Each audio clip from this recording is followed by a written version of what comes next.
An extra warm welcome to all our manuhiri. Thank you for joining us and keeping this room warm. And we look forward to hearing from Louise on the public forum as well as Heidi. Kia ora. To open us up, I'd like to hand over to Charlie. Kia ora. Can you please open our hui with the karakia? Tēnā koe, Madam Chair. Ai rā, tautoko nā mihi kua mia, tātou manuhiri. Rua reira, tātou me karakia, tātou te karakia tūtaua mai. Tūtaua mai I runga, tūtaua mai I raro, tūtaua mai I roto, tūtaua mai I waho. Kia tau ai te mauri te mauri ora, ki te katoa, haumi e, hui e, tā iki e. Kia ora, thank you, Councillor Lambert. Just a few housekeeping. Number one is this meeting is being live streamed on the Council's Facebook page and recorded for viewing at a later date on our YouTube channel. In the event of an earthquake, drop, cover and hold. If the shaking is long or strong, when shaking subsides, leave the building through the nearest exits and proceed immediately towards Napier Hill along Dalton Street to Tiffin Park, continuing up the stairs to Cameron Road. In the event of an evacuation, if an emergency alarm sounds, immediately evacuate the building through the nearest exits and proceed to the assembly area on the grass on the corner of Dalton and Voltaire Streets. And Wharepaku, just located down the hallway outside the chamber entrance. Apologies. Are there any apologies for today's meeting? Tanya Hopman. Thank you, Tanya Hopmans, and welcome Tanya Eden to take her place today as the RPC member. Are there any other apologies or leaves of absence to leave early? There are none. Thank you. I'll move. That's me, Chair. Sorry, Chair. Sorry, that's me. I'll need to be away by 2:20, if that's okay. 2:20, Councillor Hawke will be leaving. Thank you, Councillor. I'm happy to move those. Can I have a seconder, please? Councillor McIntosh, all those agree say aye. Aye. Those against, carried. Are there any conflict of interest declarations to be made in any of our items today? There are none, thank you. Confirmation of the last council meeting minutes on the 29th of July. Are there any additions or edits to be made to those? There are none. Can I please have a mover and a seconder to confirm they were true and correct? Happy to move. Yeah, Councillor Harding and Councillor Foley second. All those who agree say aye. Aye. Those against, carried. Fantastic. We move on to our public forum. Leanne? Excuse me, sorry. We need to do the minutes from the 13th of February as well. Right. Sorry. Apologies. We have to move the minutes from the 13th of February as well, which was an extraordinary council meeting in Wairoa. If they are true and correct, can I have a mover, please? Councillor Roadley and Councillor Lambert. All those who agree say aye. Aye. Those against, carried. Thank you. Moving on to our public forum. This is something that the council agreed alongside our other committees to include in our agenda. And what it is a forum for our public to come and speak to us about issues relating to our council. More specifically the committees and their terms of reference. But today we have two speakers and usually the rules are they're 5 minutes each, but the whole public forum time is 30 minutes. So because there are only two speakers, we may allow both you a bit more time. Kapai? Awesome. So I've got Heidi first. Kia ora, haramai Heidi. You're coming to talk to us about predator-free Napier Hill. Sure, and just up the front, if that's okay? yeah.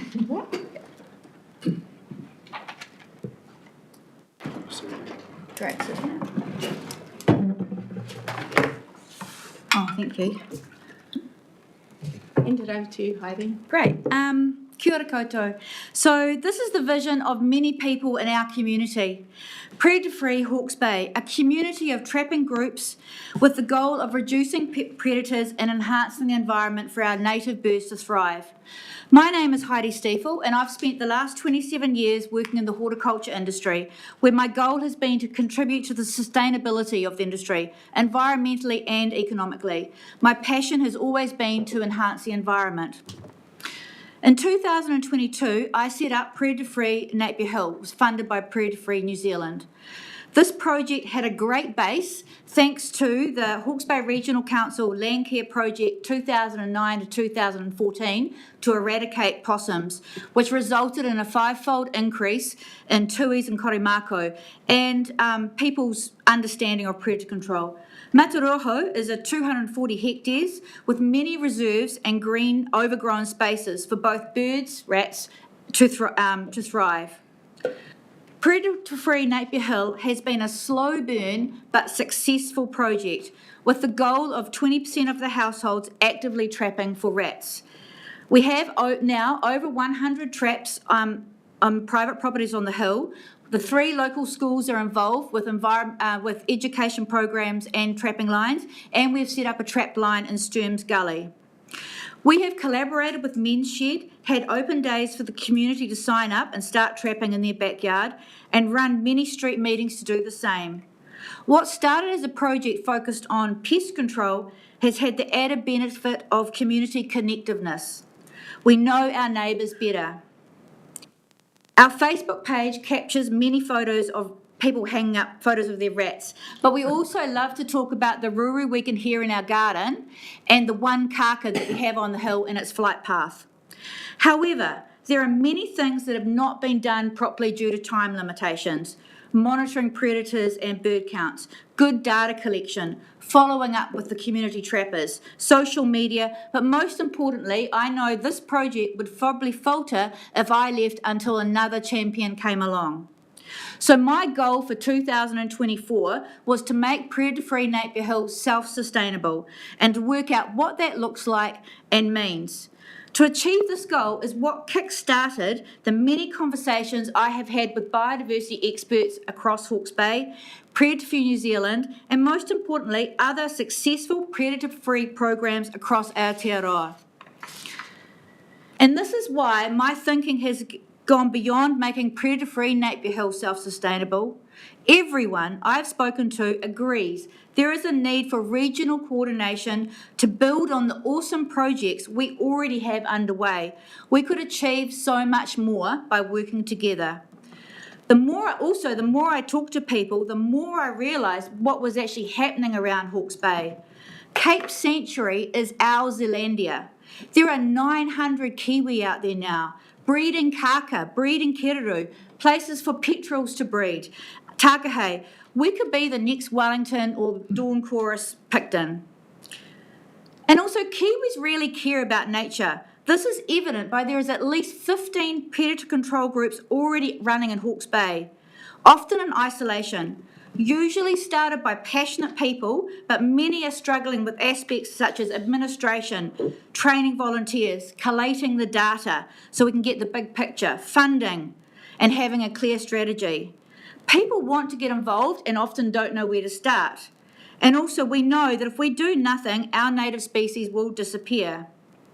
The outcome of all the discussions I had with people was a discussion paper that was circulated to many people at the end of last year to see if there was support to put a strategy in place to achieve collaboration, coordination and growth of community trapping groups across Hawke's Bay. To support the amazing taonga we already have in place with Cape Sanctuary on one side and Boundary Stream on the other. There was. So last Tuesday, we held a workshop which included Hawke's Bay Regional Councillors, Napier City Council, Sustainable Hawke's Bay, Biodiversity Hawke's Bay, Cape Sanctuary, DOC and EcoEd, Save the Dottles and others. What is needed is leadership and a strategy. The group identified the following key benefits of better leadership and coordination.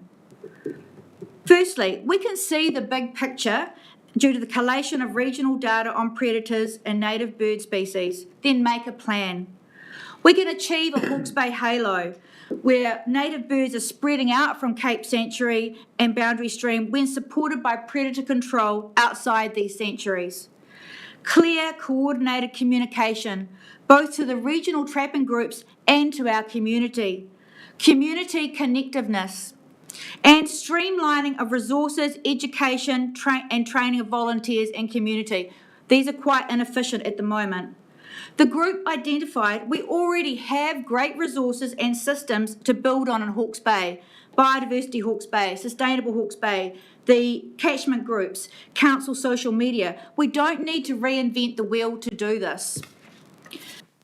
And so what is the group identified what we need to get this underway? A team leader, coordination, staff-led and community volunteers. Funding. There needs to be some local government buy-in in some way and a name. We have DOC projects, council projects, large projects like EcoEd, small ones like Predator-Free Napier Hill. We just actually need to join the dots. So the next step, we set up a working group, has been established, and we will be meeting to make this happen. The key first steps are to make a name, decision on where the coordinator role best sits, and funding, and of course a clear strategy and goals. So thank you for your time, and thank you to Councillor Sears for inviting me to talk to you and update you today. Perfect. Kia ora. Thank you, Heidi. That was really uplifting, and congratulations on the collaborative work in the workshop. I know that you'll come to EICC and bring us a broader presentation, particularly on that coordination piece, which I hear that you're asking us to be intricately involved in. So well done. Thank you for bringing this to our attention, and we'll see you in EICC next. Ka pai, thank you. Thank Kia you. ora.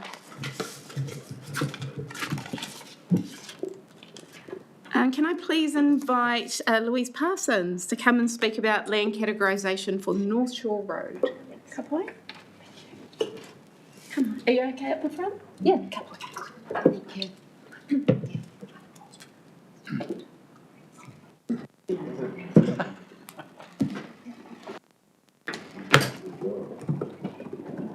Thank you for having me here today. I have to acknowledge my neighbours who have come in support, and I'm quite well aware that a few emails you've probably been inundated actually, and it's going to take some good reading. I'd really like you to do that, because if you look behind you, these are the eyes that you look into of people that are really suffering, and they suffered quite tragically in the actual event, but what's happened afterwards has been probably a little bit worse. In particular, my darling friend Ella and Imogen Collins are here, and they lost Ivy in the flood, so they've probably paid the very biggest price. They live in North Shore Road, but they're down in the lower laying area, so they're not in Category 1. The reason I want to talk about Category 1 is I've been busy, very busy, helping everyone since day one of the cyclone, volunteering, and I've had my head down doing all of that, and didn't realise until recently that I'm in Category 1. Now, the reason I've been able to help so much is because we didn't flood. None of the houses on the beachfront flooded at all. And according to your own categorisations, this means we shouldn't be in a category. There were no repairs needed. I can only assume that the category has been put on us to get targeted rates. I'm a sceptic, I don't know, I could be wrong, but there is no other reason for us to be in Category 1. So I want it removed. And I also want to look at the other categories being removed too. The category system has served its purpose.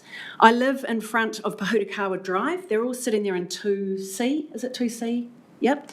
And they've all rebuilt. They've all moved back in. The minute mitigation is signed off by the Crown, they go to Category 1. That is without any mitigation happening. So why are we waiting? Nothing's going to change. They're still as unsafe as they are if they were in Category 1 or 2 or 3. Nothing has changed. Will the mitigation happen? I don't know. I mean, you know, how long is it going to take? It doesn't really matter. But what's happening as a result of this is that our rates are going up. Category 2, there's a young family that have moved in. They can't get any finance because they're in Category 2, so no insurance companies will give them any money. This is having impacts on families and communities. There's houses that people are trying to sell. They can't because of the category system.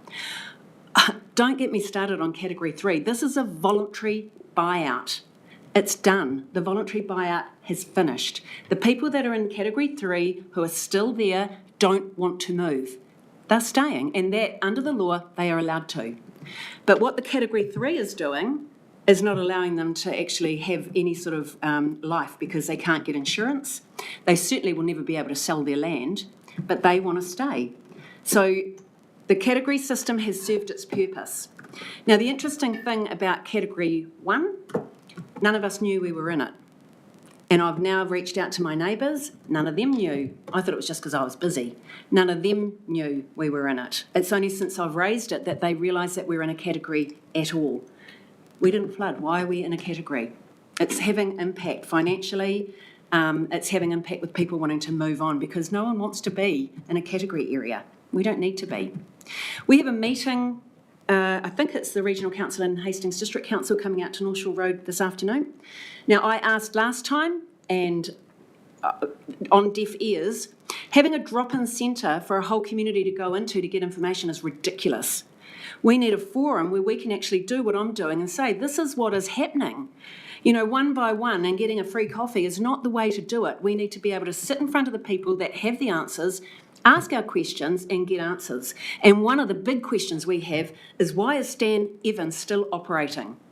That is a man-made dam that probably caused a significant amount of flooding that shouldn't have happened. It's non-compliant and you guys haven't checked it.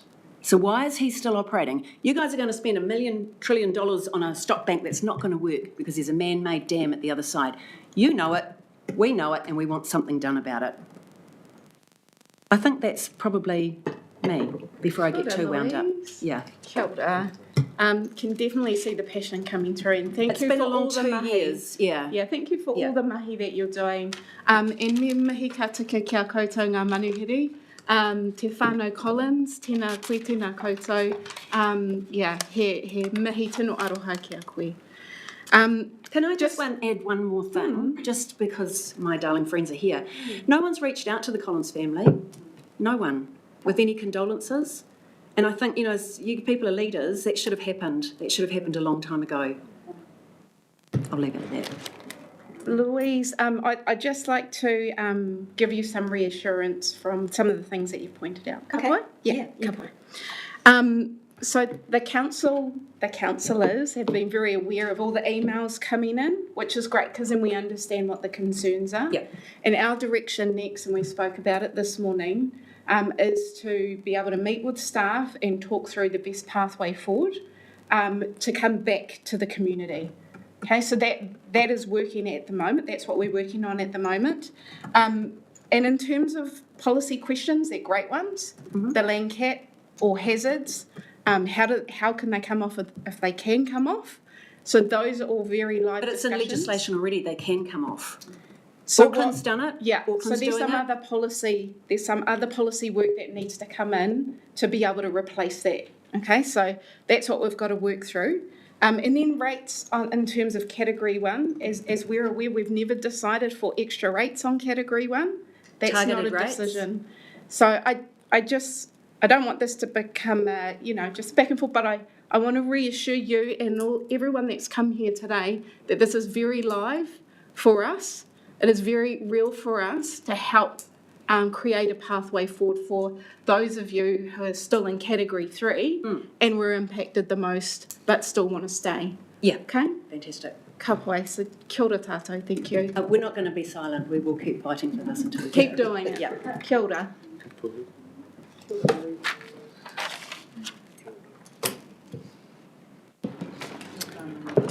Ka pai.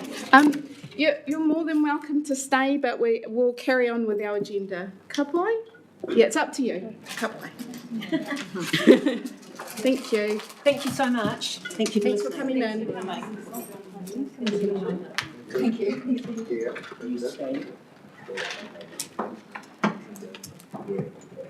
you. Yeah, right. That looks good.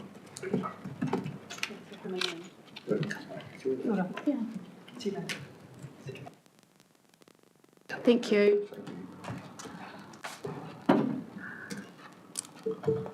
My next agenda item is call for minor items that are not on the agenda. Rana? Very good. Okay, decision items. We have annual plan 2025 to 26 approach. So just welcome up Desiree, Chris, Hilda, welcome back. Nick, did you want to? No, I'll hand straight to Dizzy. Okay. Tēnā koutou katoa. This decision paper is really a procedural decision from council on whether or not to consult on the proposed annual plan. Under the Local Government Act, you're only required to consult if there is a material difference to the content of the year to which it relates in the long-term plan. So for this year, 25-26, in our 3-year plan, we had forecast an average rates increase of 18.3.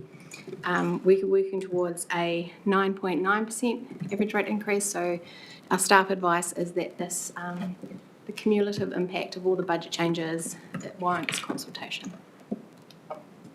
I'm happy to take any questions. Any questions for the team? Councillor Harding. Kia ora, Chair.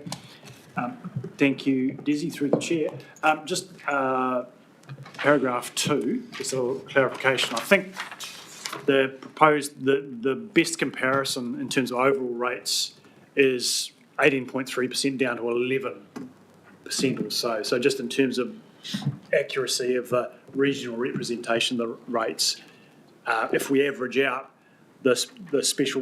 the new rate for Hastings, for the Hastings footprint, then that averages out across the region as a total rates increase of about 11%. Is that correct? It averages out to an 11.9% increase across the region. So our total rates bill will, from 24-25 to 25-26, will increase by 11.9%, when it was originally in the 3-year plan to be an increase of 18.3%. But as you mentioned, the Mangaro streams thing was not in the 3-year plan previously, so it was not included in that 18.3%, and that represents 2% of the increase. Right. So the best regional comparison is 18.3 to 11.9. No. No. I just remind that we do take a decision next council meeting on all the detail. This paper's more around the comms approach and consultation document approach.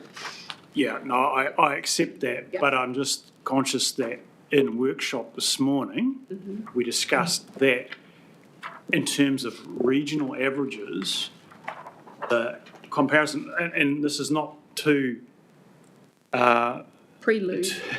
predetermine anything or not recognising the great work that's been done. But the best comparison, the most objective comparison is 18 to 11 something. It's not 18 to 9 something if we're talking across the region. Am I right or am I wrong, please? And why if I'm wrong? Through you, Chair. The best comparison would be, given that we had not included the Mangaro stream in the 3-year plan, if we had have had that work included in there, the year 2 increase in our 3-year plan would have been 20.3%, not 18.3%.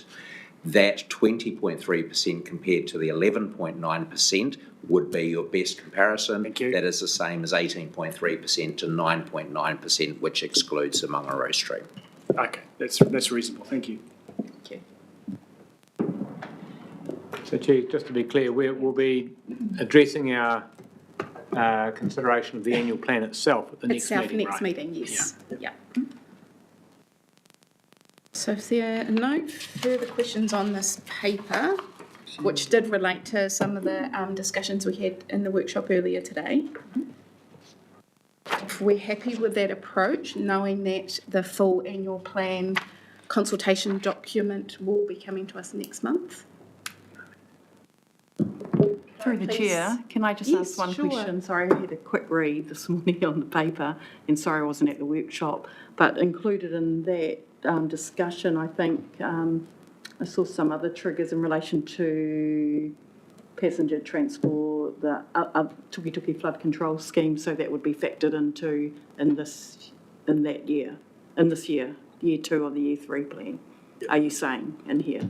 Yes, so those are, Post-consultation, I mean, process. so that we are consulting concurrently Yeah. on those policy changes. They don't impact the average rates increase, but they impact individual ratepayers, and because the total amount's the same, it's just how we split the pie.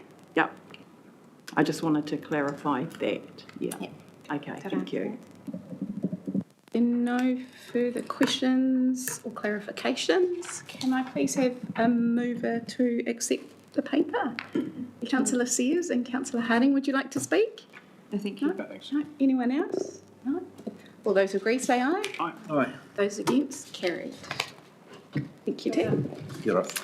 Our next agenda item is number 7, the Council Officer Resource Management Act delegations. Kia ora and welcome, Matt. And Shannon, that's right, Shannon. Welcome back, Shannon. Nice to see you. Kia ora. Through you, Chair, I'll hand over to Matt to introduce Shannon and the paper, and Katrina. Katrina. To do that. We have been going through a process as officers to make sure that our delegations and our delegations registers are appropriately up to date and current. And this is a step in that process. I might hand to Shannon to take you through the item.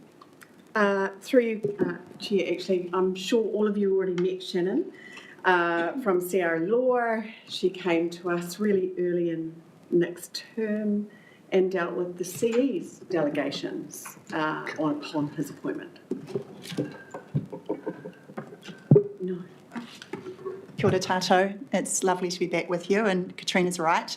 Last time you saw me, I assisted Council with the suite of general delegations that were put in place for your Chief Executive. Recently, I've been working with Council officers on the review of RMA delegations. So those are delegations sitting with you as Council, powers, functions, duties under that particular Act. Essentially, there's been a review of those delegations to ensure that they remain fit for purpose, that they reflect the principle of delegating to the lowest level of competence, that they are aligned with recent changes to legislation, particularly the Resource Management Act, and ready to go in what really is the engine room of your regulatory space. This is the piece of legislation that does a lot of the heavy lifting, as you will all be very familiar with. So we have today attached to the agenda item a table. It sets out a suite of recommended delegations to council officers. The reason why it is going directly through you, and it's important that we acknowledge this, is that under the Resource Management Act there is no power of sub-delegation, so council must delegate directly to officers. The delegations that are not covered in the table include delegations to the Chief Executive. Those delegations remain sitting with Nick in accordance with the delegations that you put in place on his appointment. Delegations to hearing commissioners are also not addressed in this table. They will be done on an individual basis on appointment, and enforcement officers do not require delegation or delegated authority once appointed. The legislation directs those powers to that position as named under the Act. In the table, you will see alongside the recommended delegations a column that reflects conditions and limits.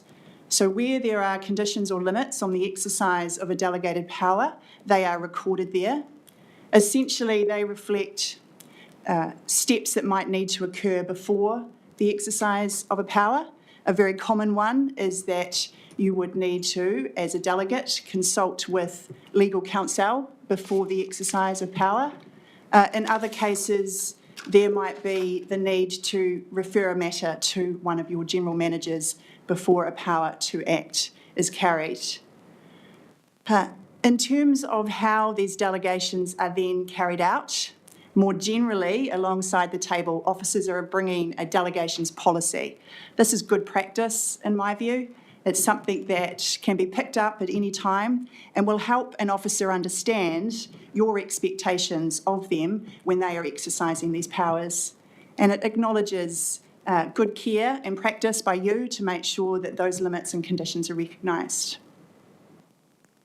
Other than that, I really am here to answer questions, and Matt and Katrina also in terms of any working aspects of that within the organisation. Thank you, Shannon. Could you just run us through the most major, I'd say, RMA changes that have made the changes here brought in that table, So you did mention there were RMA changes, which meant we had to change these delegations. Could you just highlight some of those major RMA changes? Well, I don't think that I'd reflect as they're major because your delegations have been kept up to date and current through the course of the years. But at this time, it was just a good juncture point to just revisit that. So there have been some tweaks in terms of the wording of sections. Some of your Schedule 1 plan-making sections have changed. There is now some directions in terms of what hasn't come into being, in terms of changes with the repeal of legislation, and those sorts of factors have all been taken into account and considered by officers. Okay. Any further questions? Councillor Harding. Kia ora, Chair. Kia ora, Shannon. Nice to see you again. Kia ora, Councillor. So I did offline have a question and identify a very tiny error in the delegation schedule. So I just wanted to just get an update on what that is. So I think we might be actually adopting a slightly different Schedule 2, is it? Yes, that's right. Thank you for that. What has happened is that the delegations table attached to your agenda item now has a table inserted at the front which clears up or makes sure that there is no ambiguity around the use of abbreviations in the table. So there were some abbreviated titles in terms of positions, an example being GM, Group Manager, Manager MGR, and Policy and Planning, P&P. Certainly, I am 100% behind you, Councillor, that delegations need to be clear, certain and unambiguous. The position titles as recorded in that table are now put beyond doubt, although as I understand it, there are organisational charts that reflect those positions and abbreviations within the organisation as well. Okay.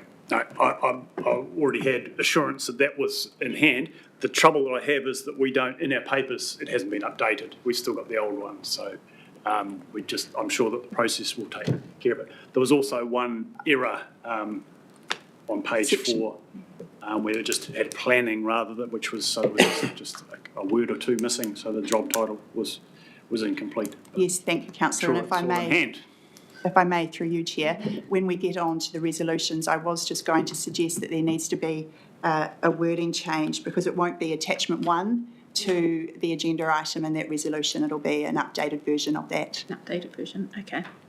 Thank you. Thank you. Any further questions? Thank you, Councillor Williams. Yeah, I'm sorry. I think this is a great piece of work. A lot of thought's clearly gone into it. I was just wanting to understand, when I read through it, that delegation to the lowest point of competence.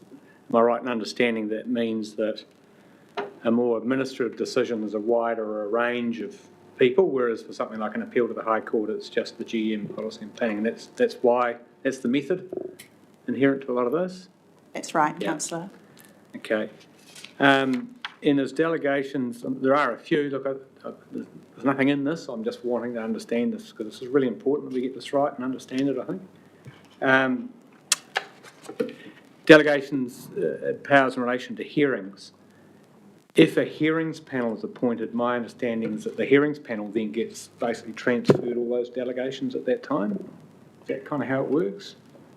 If you're referring to some of the administrative powers around the conduct of hearings, yes, they will be dealt with at the time that hearing commissioners or a hearing panel is appointed. It was something that I actually reflected on with council officers. Yeah. In my experience, some councils do provide for some of those administrative powers to sit with council staff.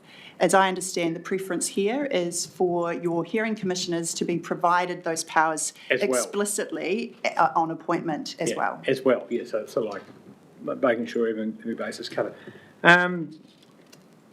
There's a few situations in here where I had thought perhaps the Regional Planning Committee needed a bit more of a reference. There's quite a lot of situations in the RMA where we're just told to change plans, kind of bypasses the process and doesn't get to the RPC. Section 55, for example.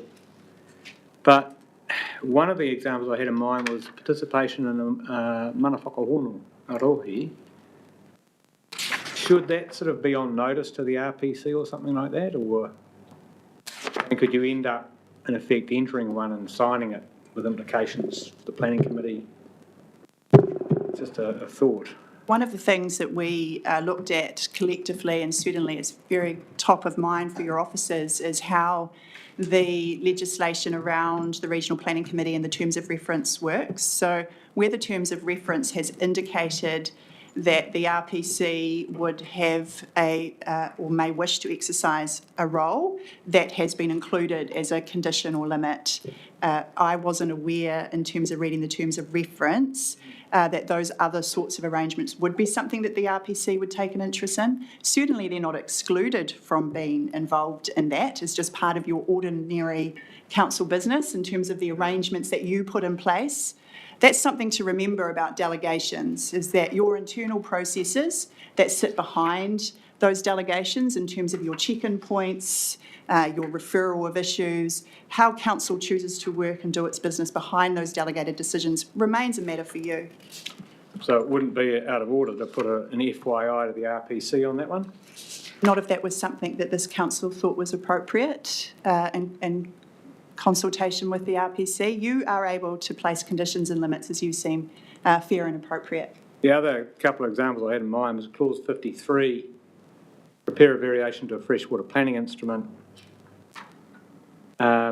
is delegated, and yet presumably that variation would need to go through the RPC before it got out the gate anyway, right? Correct. Apply to the minister to use the streamlined planning process. Should that be an FYI to the RPC, do you think? Again, that wasn't something that was identified as part of the terms of reference, but it could be something that you elect to. Yeah. Yes. A couple of other questions, just out of interest, is you may have answered this when you were introduced. It must consult CLA. Who's CLA? That's your internal your chief legal advisor. Okay, right. Certainly not my firm. That's I'm what just, you yeah, it's all sorts of things. I just Googled it, there's about 30 of them, so maybe. no, that's your chief legal advisor. Yeah, maybe we need to just. We can add that to the Yeah, I think so. table at the top. Bear with me. Section 92, it says on page 7, for significant or continuous Section 92 requests. I hope we don't do those, but maybe for significant or repeated. I don't know. Just a thought. I'm happy to make that change, repeated or continuous again. And I think that was most of what I had. There's one sort of weird one that kind of, I don't know the process, I haven't looked, but if a board inquiry is appointed, there's a section there which has got like navigation signals attached to it, 149ZA3A, hold a joint hearing where instructed by the minister. And that's delegated to a whole range of people. Does that mean that they'd be holding the hearing? I think that would mean that they would be facilitating the holding of the hearing. One of the points around the summary of sections in the table is that the delegations policy does direct officers to read the section in full, so always rely on the wording of the Act. But I think that what is intended there is that on direction to hold a joint hearing, that the officers appointed or delegated those powers would facilitate that. So those administrative functions that you referred to before, if there were hearing commissioners, they would be appointed separately and they would be delegated explicitly the powers to conduct the hearing. So that would be right, and so other things would then kick into play, like the need to appoint a hearings panel. That's right, yes. Some councils actually put delegations to hearing commissioners in their RMA delegations so that it deals with some of the questions that you're asking, so that it's clear where hearings commissioners will also have powers. As I understand it, the decision here is that those powers are directly addressed at the time of appointment. Okay, a couple more if I may. One thing that troubled me, and we had a conversation about this at the time, Shannon, is that the CEO's got the ability to sign off on consent orders. And Tank's a classic example where you agonise for years about getting it out the gate through the RPC, but then you kind of lose control of it because the Environment Court at the end of the day is going to decide it. On page 21, you've got 268A, settling matters on appeal that are subject to those processes. And that's going down to even the team leader of consents. So is it possible that the team leader of consents could sign off on consent order that changes policies in Tank? It's possible that those appointed delegates would attend mediation. Oh, I see. So they need to have the delegation to be in the mediation. That's right. So that refers to the ADR function of attending mediation. So you have the authority to settle. Your authority to settle. Yeah. And that's separate to the final decision on any outcome, which sits with the Environment Court, or should it come back to you, obviously, under Clause 17, your final approval and affixing the seal, which can only sit with you as council. Yep. Okay, well, you've answered a lot of my questions. I probably could have asked 30 more, but I'm probably going to spotted. So, Well, I can indicate that I'm grateful for the questions. I know it's an uninteresting paper in many respects, but they're important. They're important functions, and it's good to see that care has been taken. So thank you. Well, it's actually really important, and I'll come back to that on comments, by the way, because I've got something I want to raise about plan appeals. So thank you for that indulgence, Chair, and letting me ask That's those okay. questions. Shannon's come to us from Palmerston, so, and you've done a great job on this, so it does deserve attention. Thank you. Thank you, Chair. It is important, but you have a great team here. They've done a great job. Fantastic. Okay, Councillor Roadley. Thank you, Chair, and yes, we do have a great team, so thank you for the work that they do and your support in providing that. Probably a dumb question after our lawyer questions.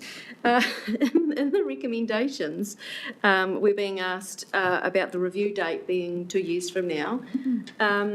With all the changes afoot with the RMA, does that still, is that like, are you comfortable with that? Is that a good recommendation to be thinking about 2 years from now, or should we be looking at something that reflects, should a change be made, then this would need to be adapted?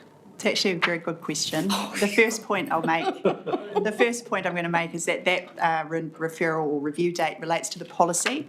So the policy contains your principles of delegation.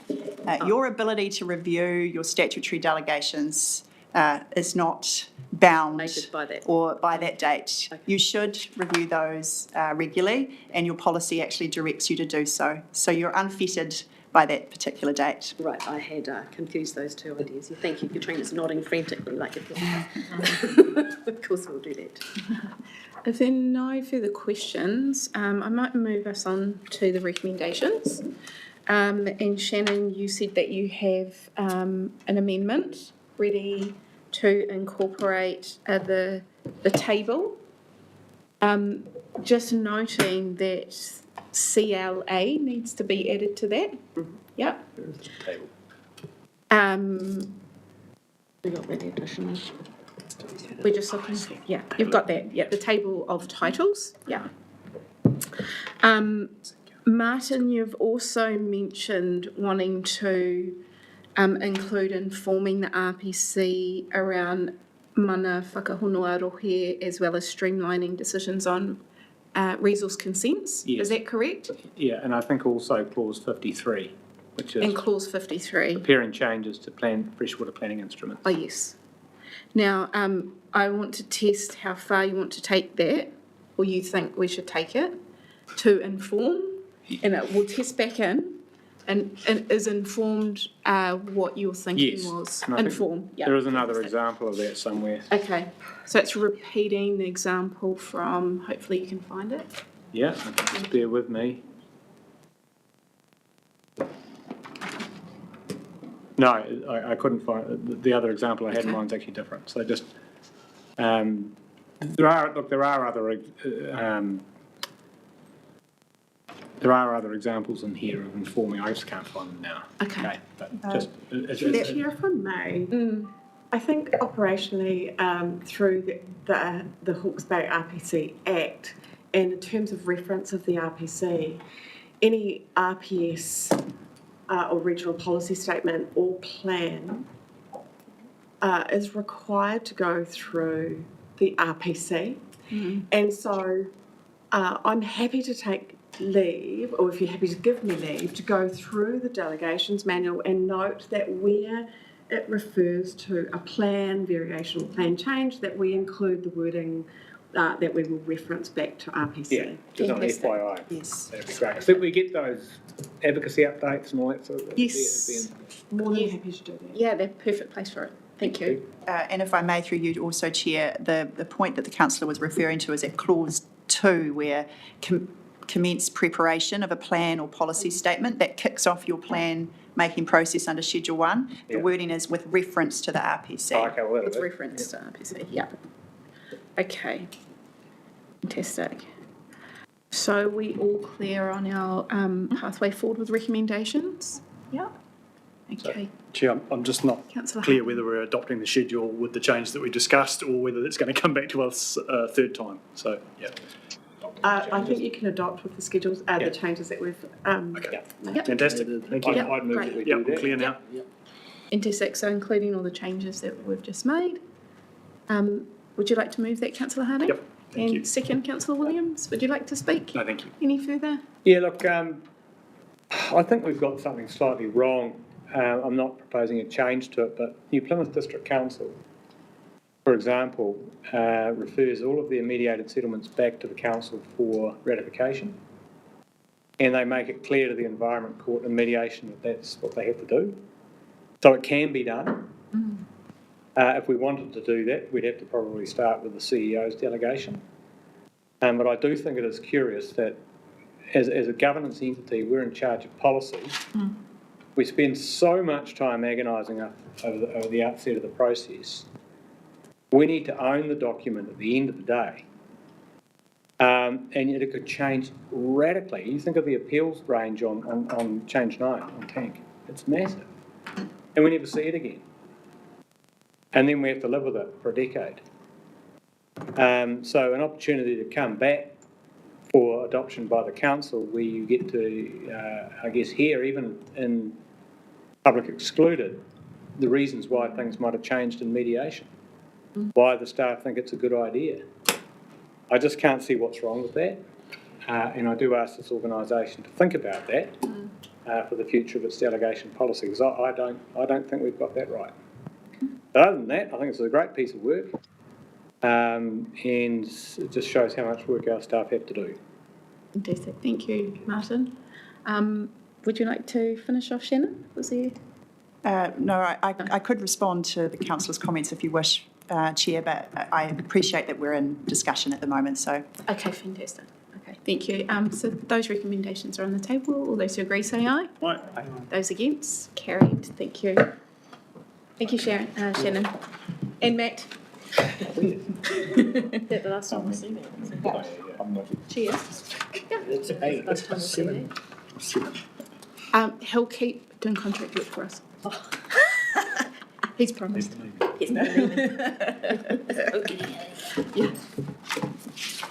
Kia ora. Yeah, we are moving on to the flood protection bylaw, item 8.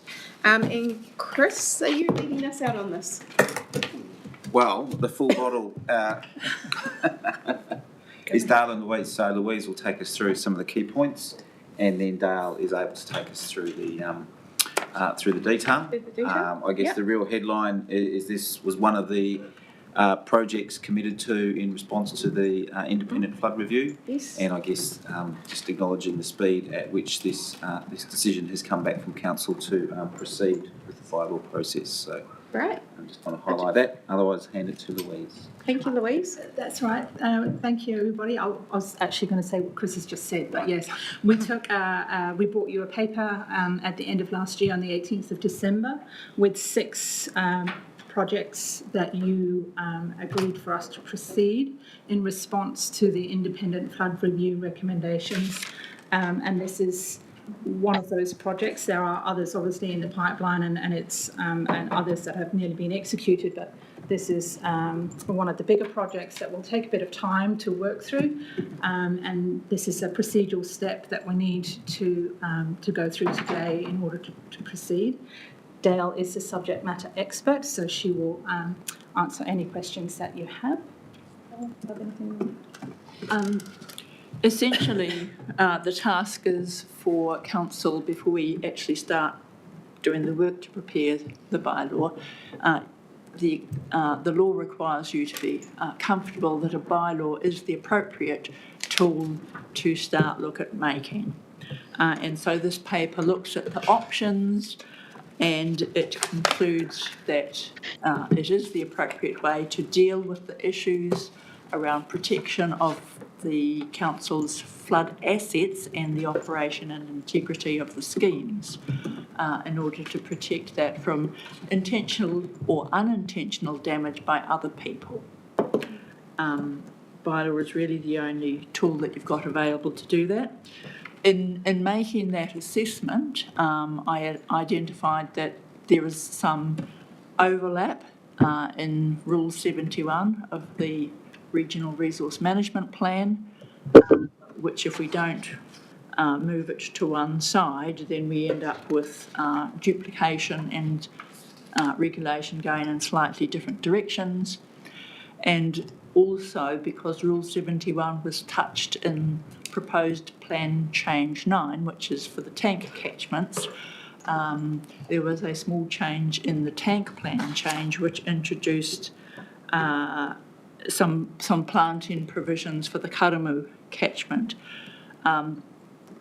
Because Plan Change 9 is nearly ready to land to go to the Environment Court, so yesterday was the last day where mediation was undertaken between the parties, we would need to pull that out sooner than later. The change to the Regional Resource Management Plan can actually wait and just go in tandem with development of the bylaw. Thank you. Questions? Councillor says. Yeah, I think it's one of the dumb questions today, just to join Councillor Roadley, whose wasn't dumb. I just was a little bit confused. We've got recommendation 9 and 10, and we're dealing, from the independent flood review report, this is what we're dealing with. I understand that we're looking to put the bylaw in place to be able to manage those activities, but are we actually reviewing the activities on the river floodway berms as part of this, or will that come post the bylaw? And I'm in of particular interest is the cycleways. So I just didn't understand where the two intersected, bylaw and the review. I think that's a good question to ask. So I think that's probably a separate question. So obviously, where we have cycleways on our flood assets, we are in full control of that activity and can act in whatever manner is appropriate. We don't require necessarily any rule to work through that. So I'm unsure of the purpose of your question. Is it that there might be a view that cycleways are inconsistent with having resilient flood infrastructure? Well, that's something we can work through as part of our design standards and design philosophy for new infrastructure. Can I just clarify? Yeah, that's exactly why I'm a bit confused. So I understand exactly why we're doing the bylaw process, so that we can protect the asset. But when we look at the recommendation 10 from the flood review activities allowed on the river floodway booms and stop banks, is that a separate piece of work that will come after we've done the bylaw to understand?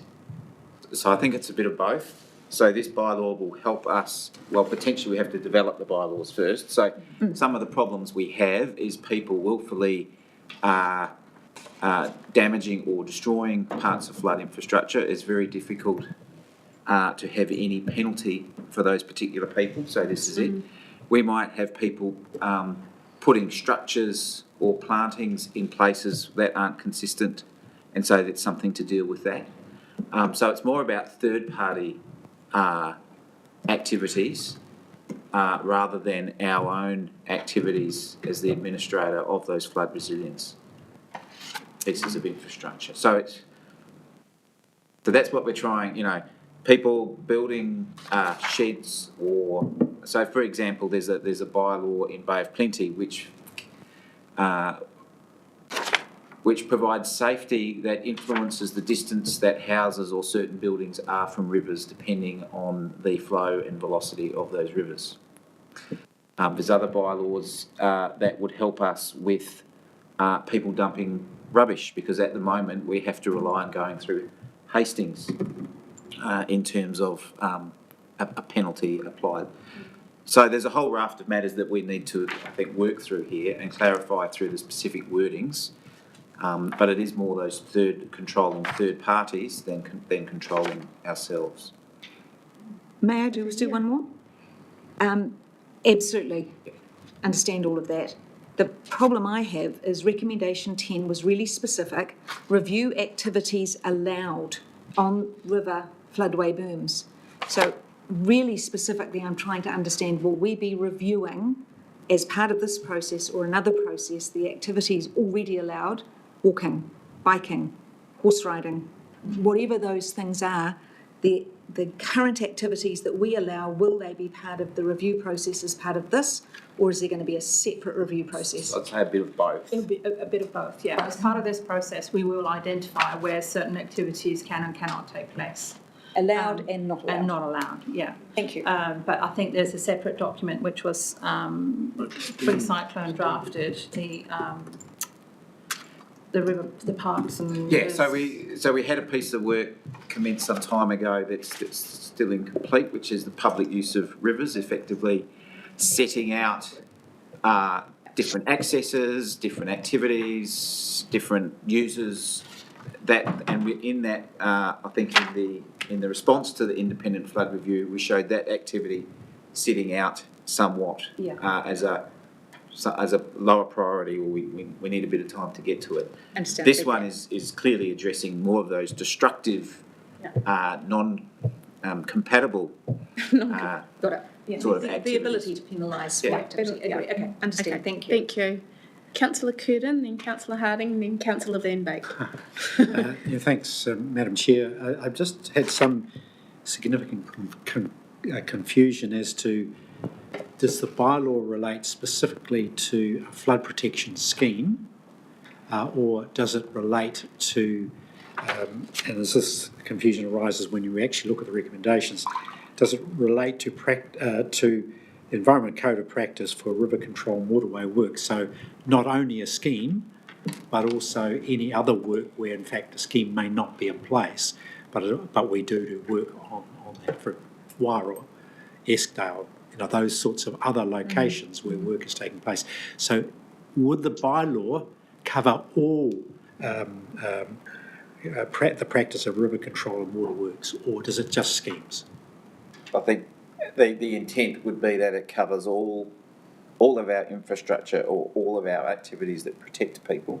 But again, there's some detail we need to work through, and there's probably some detail of how we ensure that is the case, whether every scheme or activity needs to be worded within the bylaw, whether it's captured by a more global statement, and I'm not, maybe Dale can provide a bit of insight as to the specific wording.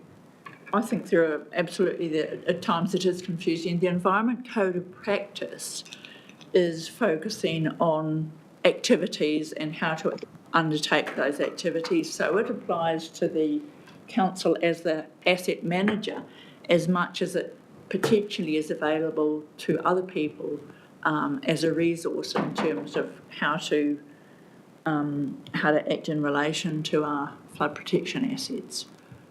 But the bylaw the bylaw and the code of practice sit side by side. They are different tools. So if you may be able to clarify, for example, at recommendation 4, you're looking to confirm the withdrawal part of the proposed plan change, and that's in relation to those particular catchments. On Saturday the 8th of March, I'm not sure what the relevance of that is, you might be able to help me there, to avoid duplication of planting regulations in the area. I don't understand. So that's specific to the Heritonga scheme.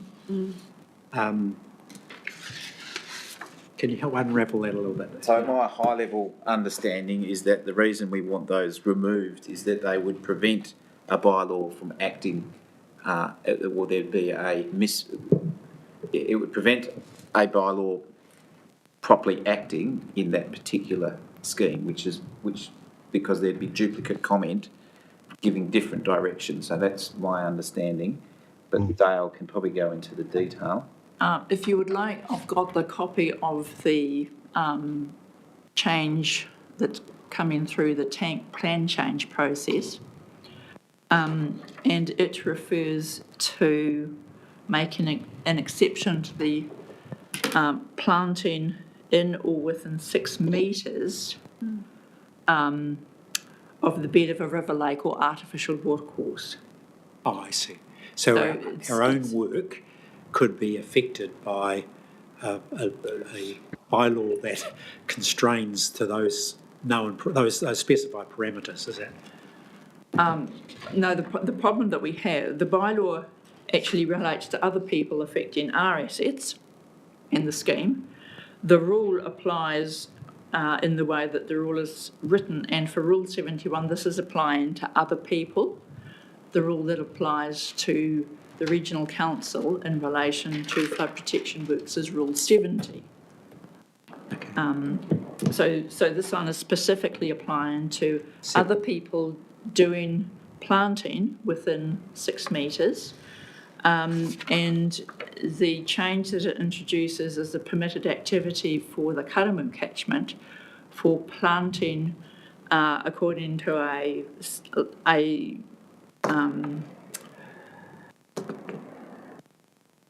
planting guide which doesn't actually exist yet. Okay. And Neil makes some very good points around clarity of, is this for schemes or this is for assets? Because our recommendations have specific words. So the high-level intent is that the bylaws would apply to any and all of our schemes that are providing protection to the community. What I can't tell you, and what maybe Dale could espouse, is how that's actually exercised through the specific bylaw. So there is an intent. How the bylaw is actually worded, I guess, will need to come back to you. Okay. Yep. So the bylaw is able to include functional integrity of the scheme, not just the assets. Right. So that enables us to also look at river banks or banks that are privately owned that don't have a stock bank on them because they're already high enough, but they link in with the scheme and they're part of how the scheme operates. Right. So can we say scheme and assets? I think this. Yeah. This is an initial step. We need a decision for council to ask the team to go away and bring back the detail of the bylaw. Right. I think we're getting into the detail of the bylaw before it's written. So 5.1 is the most relevant part of this, is that, and we're just getting going, the thing going. That's correct. Okay. Yes. And you'll come back with the detail. Yes. Great. Because we can't start that without this decision. Okay. Yeah. Fantastic. Councillor Harding. Kia ora, Chair. Look, 2 points. One, para 56, just want to observe that that's written in the future tense about presenting to the bylaw work to RPC. That actually went ahead. I checked my notes, so that's been done. So So apologies, Dale and team, if you've had to wait a little while to get on our agenda, but my recollection was no issue with that at RPC. The other thing I wanted to just test with you, Chris, Councillor Sear's line of questioning could have been interpreted by the public as to question the effect of cycleways on top of the stop banks, on the integrity of the stop bank system. Now, I can't recall having been presented with any information post-cyclone to suggest that that's actually a problem. Can you comment on that, please, Chris? So we haven't presented any specific information suggesting that cycleways are incompatible with stop banks. What the community may have observed in the various damages to stop banks, that some stop banks with cycleways were damaged, but likewise stop banks without cycleways were also damaged. So that's obviously something we will consider going forward, but there's nothing at the moment to suggest that having a cycleway on top of a stop bank is a specific failure mode. Thank you. That's the assurance I think the public needs. Thank you for clarifying that. Councillor Van Beek. Yeah, I've got a question. Is really a little bit of background so to understand what a bylaw may achieve is, and it's in relation to number 4 and number 6 of the paper. Will this have an impact on existing earthworks, so that's in the past, or such that will impede the function of the flood protection infrastructure? And that could be in the future, say, gravel piles put by contractors in an appropriate place that actually may damage our infrastructure as it did during cyclone.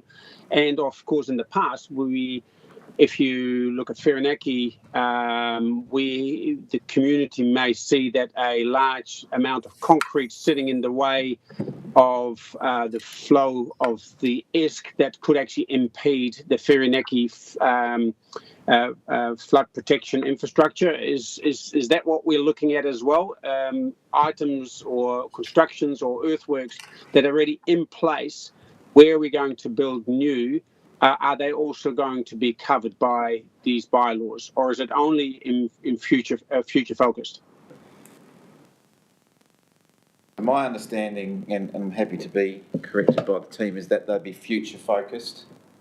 And again, there's a whole raft of scenarios that we probably need to go through once we've drafted particular bylaws to look at unintended consequences or how they may actually be exercised. So once again, we're at the very beginning of this process. There's a lot of work to develop the detail. Certainly, you mentioned a consented activity. They would not have the power to give consented activity, for example, but we need to work up a lot of this detail and present it to you probably over a number of sessions prior to having any of these bylaws adopted. And we would go through a public consultation process as part of finalising them as well. Great, thank you. Good answer, and look forward to the discussion in future time. Thank you. Councillor Foley. Thanks, Chair. I just got a little bit confused that conversation with Councillor Curtin, where you were talking about, Dale, it's for stopping what other people do. So, and this might be a dumb non-lawyer question, but is there any way it impacts what we do, the council? Not at all. So those examples of things you're trying to stop, it doesn't impact our daily work. And the only reason I ask is because I know of another council at the moment that their own rules are kind of restricting their ability to do their job, and I just would hate, for a bad consequence like that. I think if that is something that we would explore if there was any contradiction. The intention of a bylaw is not to control how the regional council operates, though. Yeah. Mm-hmm. I think that's just something we need to test as they're being developed. Okay. And just make sure there's no unintended consequences, for example. So I think we'll work through the team with that. Great, thank you.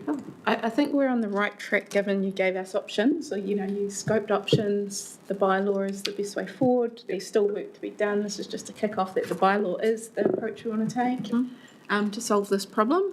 So if there are no further questions, Councillor Williams. Yeah, look, I'm on a bit of a stuck record today, aren't I? But 5.2,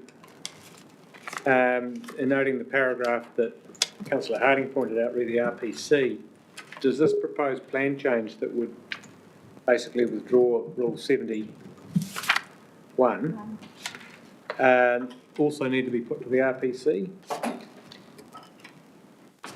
Is this proposed plan change and present this proposed plan change to the council that need to go to the RPC?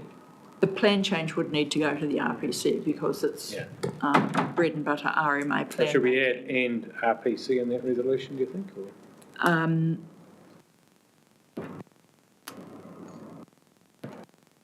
It's 5.2 in the fourth line. I think that would help, councillor. Yeah. We could add that if it made it clear. I don't think it Just takes for the avoidance away. of doubt, I mean, I don't think there's any question that it wouldn't, but I think they know it's coming, but they haven't seen it. Yes. Yeah. Imagine it'll look like a whole bunch of track change wording deleted. Yeah. Yeah. I think we should add that into the RPC. Councillor Lambert. Looking at the, going back to is it Louise Parsons who spoke this morning? She sort of hinted that there was an obstruction out at Whirinaki that didn't help or exacerbated the flooding process that went on. So is this bylaw something that can sort an issue like that out? So I'd suggest where there's an unconsented activity that's inconsistent with the outcomes, I'd say it would help us. It would give us strength to work through that issue. Where it is a consented activity and the consent holder is within the conditions of their consent, it is not the intention of a bylaw to override consent. Yeah. That's a generic answer to, I guess, the hierarchy of controls there. Yeah. Great question, Councillor Lambert. Perfect. Okay. Sorry, Hanoi. Yes. I'm not sure if this is Kia ora, working or Tanya. not. Yeah, it works as soon as you talk into it. Yeah. Kia ora, Chris, and thank you. And just touching on that point too, just having a look through this sometimes, I guess, and you've got a whole, drafting to go through and also public consultation, I get all that. But I just want to make sure on record that there's work being carried out with tangata whenua, and I see there's some references made in here because a lot of this work around these flood areas obviously pertain to a lot of our hapu groups that are sitting out there, and there's a lot of cultural impact assessments going on and have been going on recently. So I get that, but just making sure and signalling that there's processes that are going to be undertaken to capture those voices that are out there already, because there's a whole lot of concerns. I see a lot of our people who are sitting there this morning that have concerns around whirinaki and they believe that their voices aren't being heard. Some of them, not all of them. Yeah, so I just want some, I guess, reassurance that they're going to be spoken to and included in this. So that is part of the process, although it's not explicit in the paper. Yeah. I think the last bylaw we went through, the maritime bylaw. The maritime one, that was the case as well. Consultation on that. Okay. Yep. And at paragraph 64.4.3, which is at the top of the last page, it does identify that they are affected, and therefore we have an obligation to consult with them. Yeah. So thank you. Yeah. Madam Chair, would you indulge one more question? One more. Lucky last, Councillor Curtin. Just in regard to the bridges in stream, would a bylaw impact on, for example, the Aotearoa rail bridge and other bridges as well? What does it give us some empowerment in regard to that sort of infrastructure? So again, I think that's probably not necessarily the target of these bylaws. What I'd comment is we're working very closely with all bridge builders at the moment to ensure that there's consistency between new bridges and our and our schemes to make sure that they are consistent with each other. So we're working very closely with both NZTA and Hastings on that. Does the bylaw? I would not envisage that this bylaw would suggest that already constructed bridges were somehow had to be removed. So that's not the intent. But we need to work through all the various matters. Nor can we direct some bridge owners to move their bridge. For example, there's probably competing legislation about their rights. And I also know in other jurisdictions where there were inconsistencies between flood resilience infrastructure and bridges, it's taken over the order of 15 plus years for those issues to be remedied. So they're not easy, they're quite complex and involve large sums of money. Thank you. Okay, I think question time's over. We'll head to the recommendations, just acknowledging we're adding to 5.2 to come back to RPC as well. Okay. Fantastic. Can I have a mover? Councillor McIntosh, happy to move. Councillor Harding, second. Would you like to speak? Thanks. No? Any other speakers? There are none. All those who agree say aye. Aye. Those against? Carried. Thank you. We are now on to the report from the Risk and Audit Committee. It was held on the 12th of February.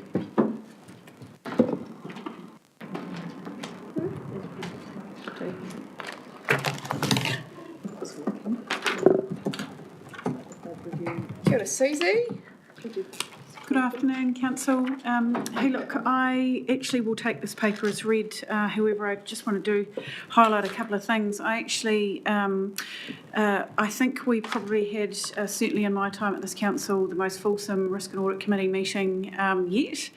The discussions were plentiful and lots of things were raised. Where we are now moving to as an organisation is providing a lot more assurance activities. They are starting to now come through the Risk and Audit Committee meeting just in terms of reviews, control testing and assurance mechanisms so that this council is really clear in terms of our corporate controls and how we are managing the internal business. There is one thing in the paper, and I guess I think we need to open it up, but certainly in public excluded at the time, we talked through the coroner's scope. You will note today that it is in public today, and we have cleared that with the appropriate people to have the scope attributable to or relevant to HBRC in front of you today. But happy to answer any questions just on that paper. Thank you, Susie. Questions? Councillor Harding. Kia ora, Chair. Look, as one of the members of that committee, I'll just relate, and I'll get to a question for Susie in a minute, but there are three key takeaways, I think, from that committee meeting. One is the cyber security and our situation there with insurance, the need to understand that as a council. The second one is the coronial inquiry. And the third one is the risk management framework. And so where we landed, and I want to just talk in detail at the moment about the third one. So a risk management framework, this is the system where we have the monthly surveys of staff, of leadership and the line manager staff who are responsible for individual issues of risk or areas of risk. They respond to a survey to get a sentiment, the degrees of concern, comfort around risk areas. And I think it's on a quarterly basis that councillors are invited to do the same thing. Mm-hmm. Participation is going up on that from 5 last time round to 6, and I want to commend Councillor Roadley for handing out stars for those people. Unsuccessfully, I might add. Somewhat unsuccessfully. But anyway, look, a couple of points I want to make, and I'll find a question in all this for Susie, sorry, but this is really important.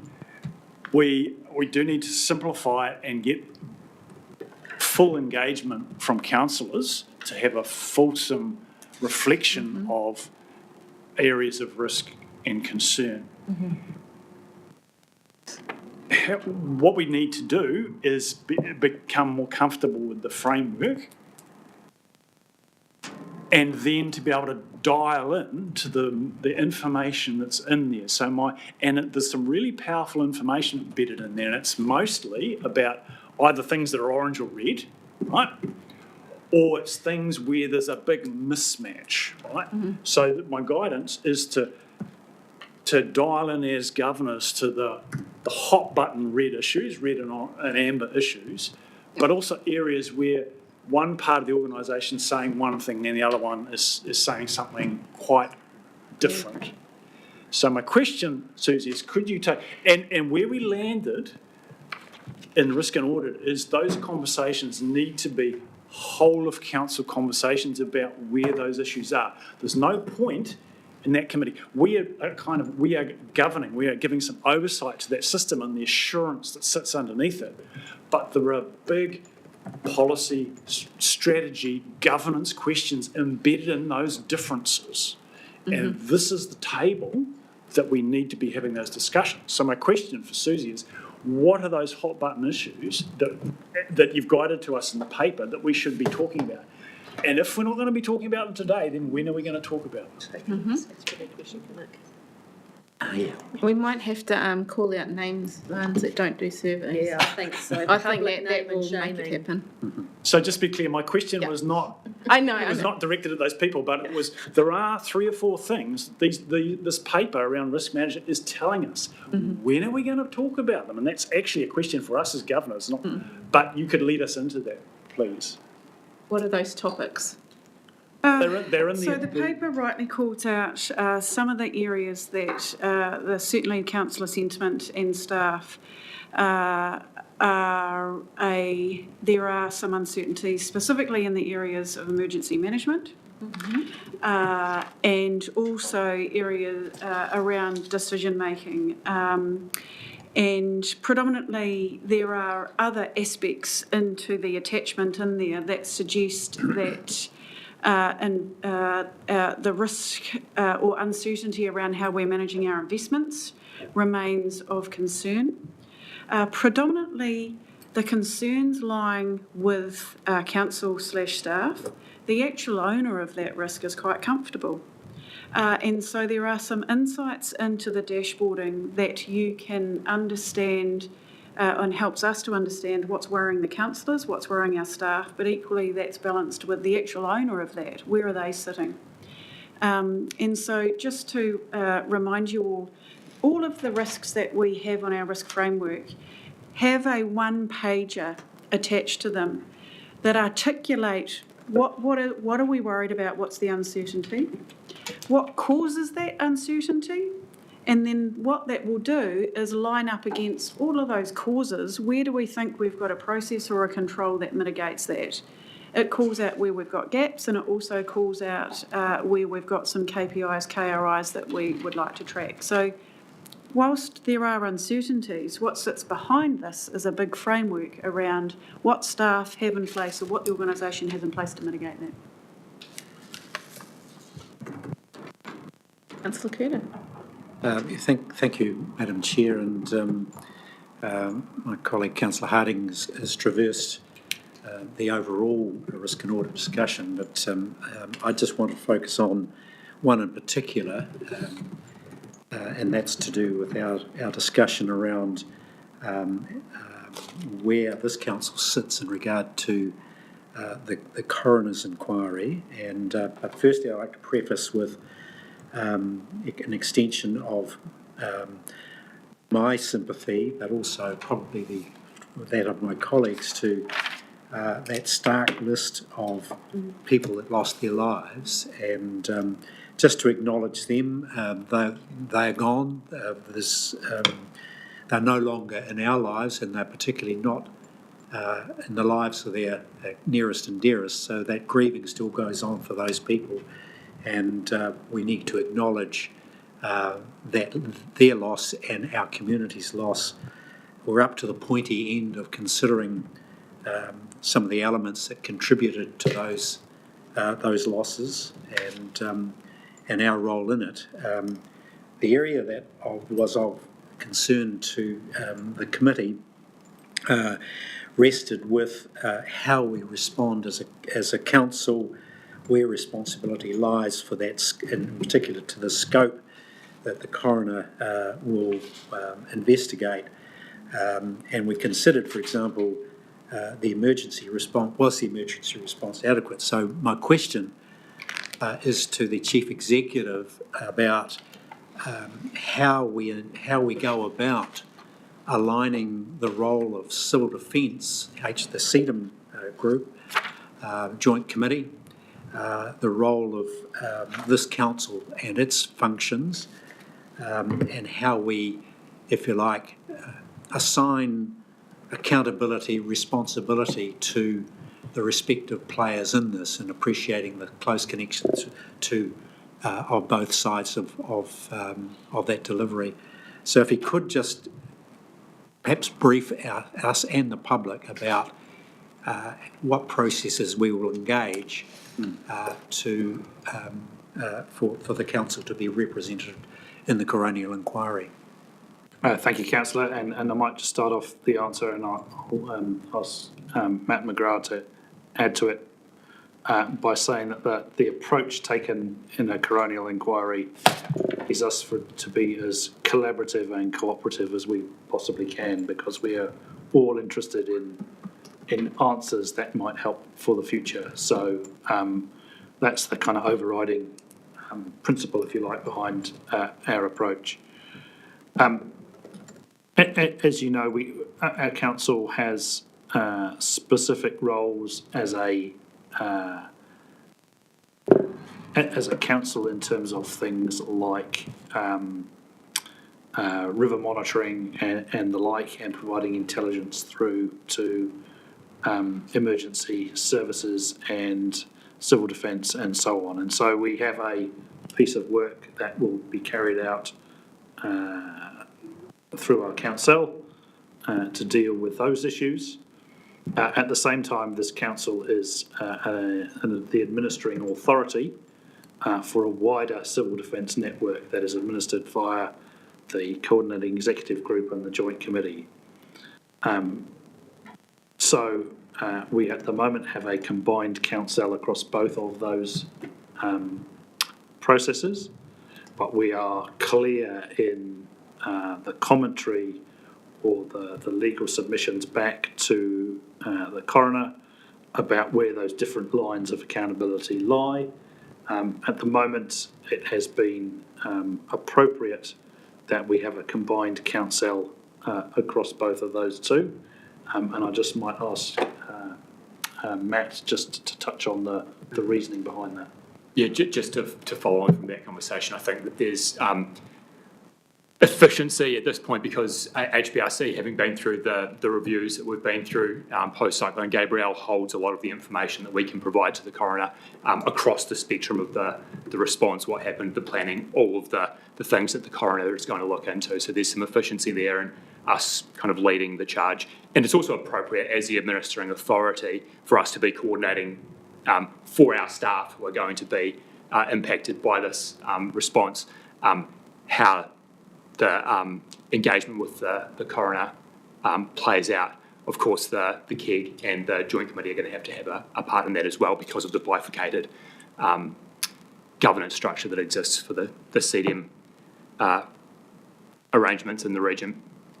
I think there's two broad challenges that we're going to have to look at as we go through this process. One is going to be making sure that as we engage with the coroner over the next, it will be a year or more, it'll ensuring that the coroner understands the civil defence system, how it operates in the Hawke's Bay, and how those accountabilities played out on the day, and how they play out, and how the system operates for them to play out for our system, for the way that the CDM system works here. The second part is going to be post that. Once we get a report from the coroner with some findings and some recommendations about how those deaths could have been avoided, then assigning the responsibility for making those recommendations happen goes to the right places, whether it be us as the regional council and the part that we play, the TAs and the part they play, the group itself and the group office, or wider as part of the emergency response. I think that both of those things are going to be important over the next year to 18 months. Any further questions, Councillor Curtin?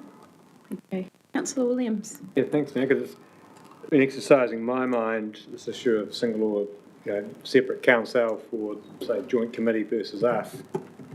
You mentioned efficiency. You also mentioned that we've got a role as the administrative authority for civil defence, but we don't call the shots, and those decisions aren't accountable to this table.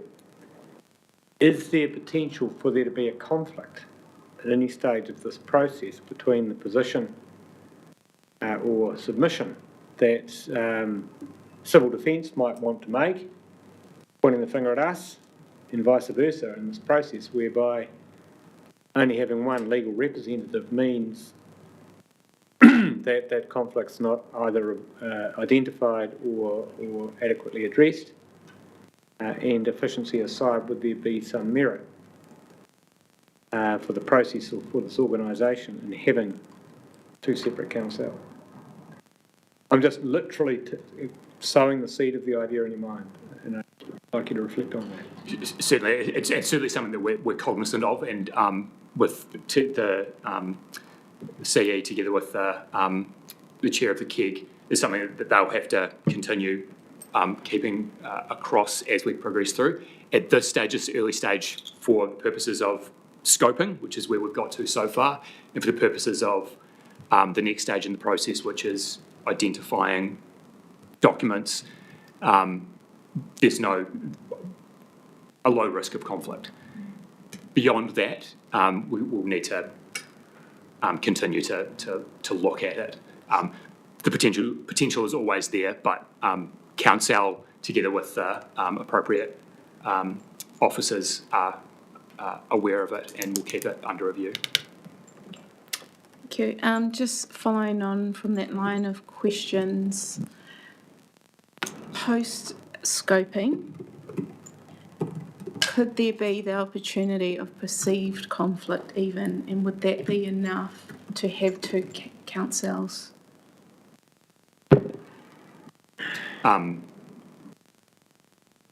Potentially, but we'll just have to keep looking at how it progresses. Yeah. I think that's the impression I get from councillors, that we are attuned to that risk, and at the right time we may have to have a council represent the two groups separately, so one each. Yeah, thank you.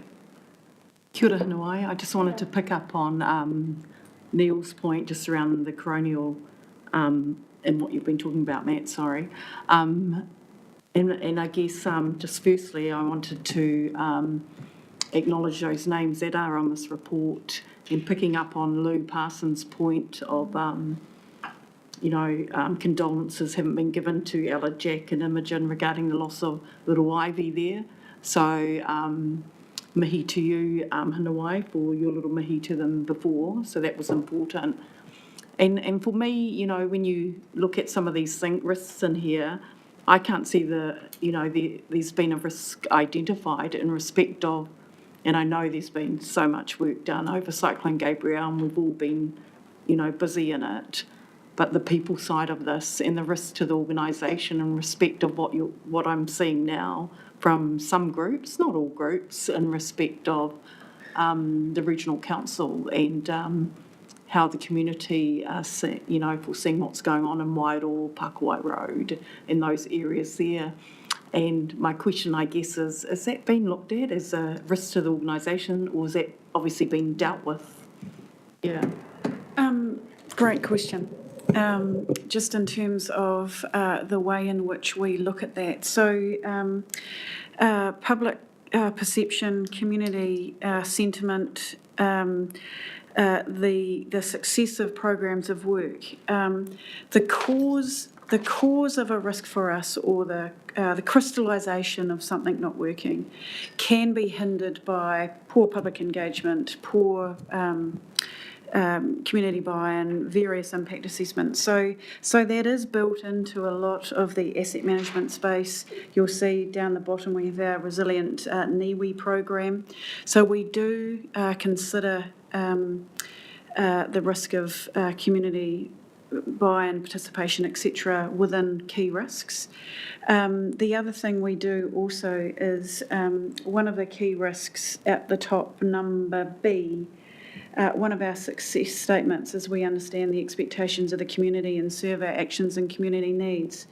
Now, if you have a look at that at the moment, both from a councillor perspective and an ELT's perspective, you've actually got a colour indicating there that we need to do better.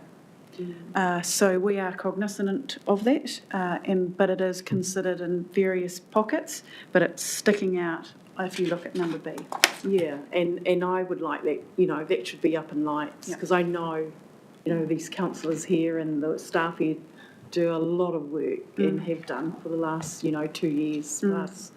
But the public perception out there is real. And not only with community groups, but other professional organisations. So I guess if it's not up here in lights, maybe it should be. But as you've pointed out, it is there in parts. But I think it should be paid more cognizance too. And that's just my view. Yeah. Order. I think we're close to moving our papers because I know there's some comments that want to be shared. So if we move to recommendations, Councillor Curtin, you're happy to move? I'm happy to move, Madam Chair. And Councillor Harding to second. Would you like to speak? And anyone can speak during this. Thank you. Look, thank you, Madam Chair. And one of the reflections I've got on this paper, it's a risk and audit committee paper, and unfortunately, the most concerning outcome is recorded in it. That's what we're here for. Our primary role, I'd suggest, is to protect life and limb as our number one risk management approach. And sadly, we can't put a hand up in this occasion to having succeeded in protecting life in this circumstance. One of the, earlier in the day, I was talking to my colleagues about one of the things that keeps you up at night. Is there something that the work we have as councillors keeps us awake? What's that sort of 3 o'clock in the morning situation? And unfortunately, this is the one. This is where our responsibilities come into sharp focus. I'd have to say, in commenting about the council's role and the CEDAM role, is that from day one, in my view, we have put in place an inevitable flaw in the way that CEDAM was set up and the way in which accountability and responsibilities subsequently transacted. And that's probably one of the big lessons we ought to take out of this process. It'll be interesting to see what the coroner has to say in terms of the inquiry, and we'll await that. But one of the things intuitively that arises, and arose for me something like a decade ago, was that we disperse accountability to a joint committee. We disperse accountability to our chief executives. They are very busy people. Whether their entire focus is on civil defence, I'm not sure. But one of the things we know from multiple reports over that decade is that the system as it is, the accountability, the reporting lines and the responsibilities have not worked the way they should have. I don't know if that, the consequence of that, in my view, fatal flaw in the infrastructure we set up has resulted in death. I don't know that. What I can say, though, is that the current regime where accountabilities rest somewhere else, but responsibility sits with this council, and inevitably this council will bear the public odium of any outcome. we need to have much greater clarity going forward between the entity we know as CEDM and the Joint Committee, and back to this council, which bears most of the responsibility and liability for it. So, Madam Chair, the Audit Committee has in my view, done a good job across the board, but sadly has to present part of its report today, recording that outcome. Thank you, Madam Chair. Thank you, Councillor Curtin. Councillor Harding. Kia ora, Chair. I've got to endorse the comments of Councillor Curtin.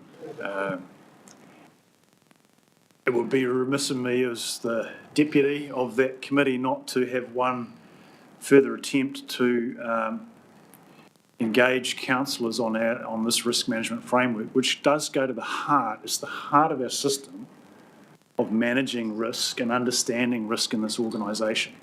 So I do implore you all to get to grips with that quarterly survey and to get familiar with the enterprise dashboard. And these are horribly, and I was just wondering whether Leanne may be able to bring that attachment 7 up on the screen if that wasn't too much trouble, because on the one hand, they're horribly complicated diagrams. But on the other hand, the colour coding is very, very simple. And once you understand the system, it's easy to decipher and interpret. So my concern is at the moment we are developing really robust enterprise risk management tools backed up by assurance processes that come to this table, and this table is not doing justice to them. Okay? We need to fix that.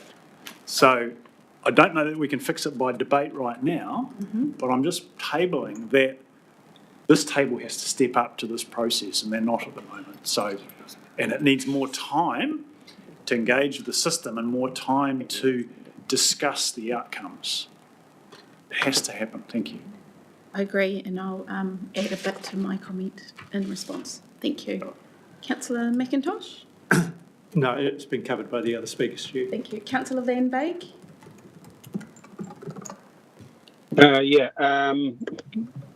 Thanks for that earlier comment, Councillor Curtin. That is our primary role. Also taken on board, Councillor Harding, what you've just said, and definitely I'm one of the guilty one on that. Just for a little bit of clarity, I did facilitate a meeting with Jack and Ella Collins, and we met with Nick, and that was actually a very good meeting where both myself, but most of all Nick, gave his hearted condolences to them, and that was quite an emotional period of that particular meeting. So we haven't been totally amiss. So I just wanted to put that on the table. So we can't beat ourselves too hard in that particular space. Thank you. Thank you, Councillor Van Beek. Thank you, Councillor Curtin, and thank you, Councillor Harding. This morning was very, I guess, a great reminder, very visceral in what occurred 2 years ago, and still that impact on those communities. So thank you for raising that earlier in the paper. I think you're spot on that there is still not enough clarity between group and ourselves and the other councils that play a role, which is why the first thing I want to see from the transformation plan is the level of service agreements, and they need to be brought back to us as soon as that work has started, as it progresses, because I think around this table that clarity hasn't been obvious to us, and that is the part that I think we've really missed when the regional infrastructure was brought together. Those clear lines of accountability weren't there, and they were missed for years. So that is one thing before this term is up I want to see happen. I also take your point, Councillor Harding, about us understanding such a good framework. So I will implore us all to take half an hour or an hour out of our diary to sit with the team to work out how it works so that we engage with it properly and we ensure that we are giving as much effort as the ELT are. So there we go, a bit of a competition as well. That it's reflecting across the board our understanding of risk and our understanding of what's happening in the organisation. Okay. So on that, Councillor Curtin, would you like to speak any further? Okay. All those who agree, say aye. Aye. Those against, carried.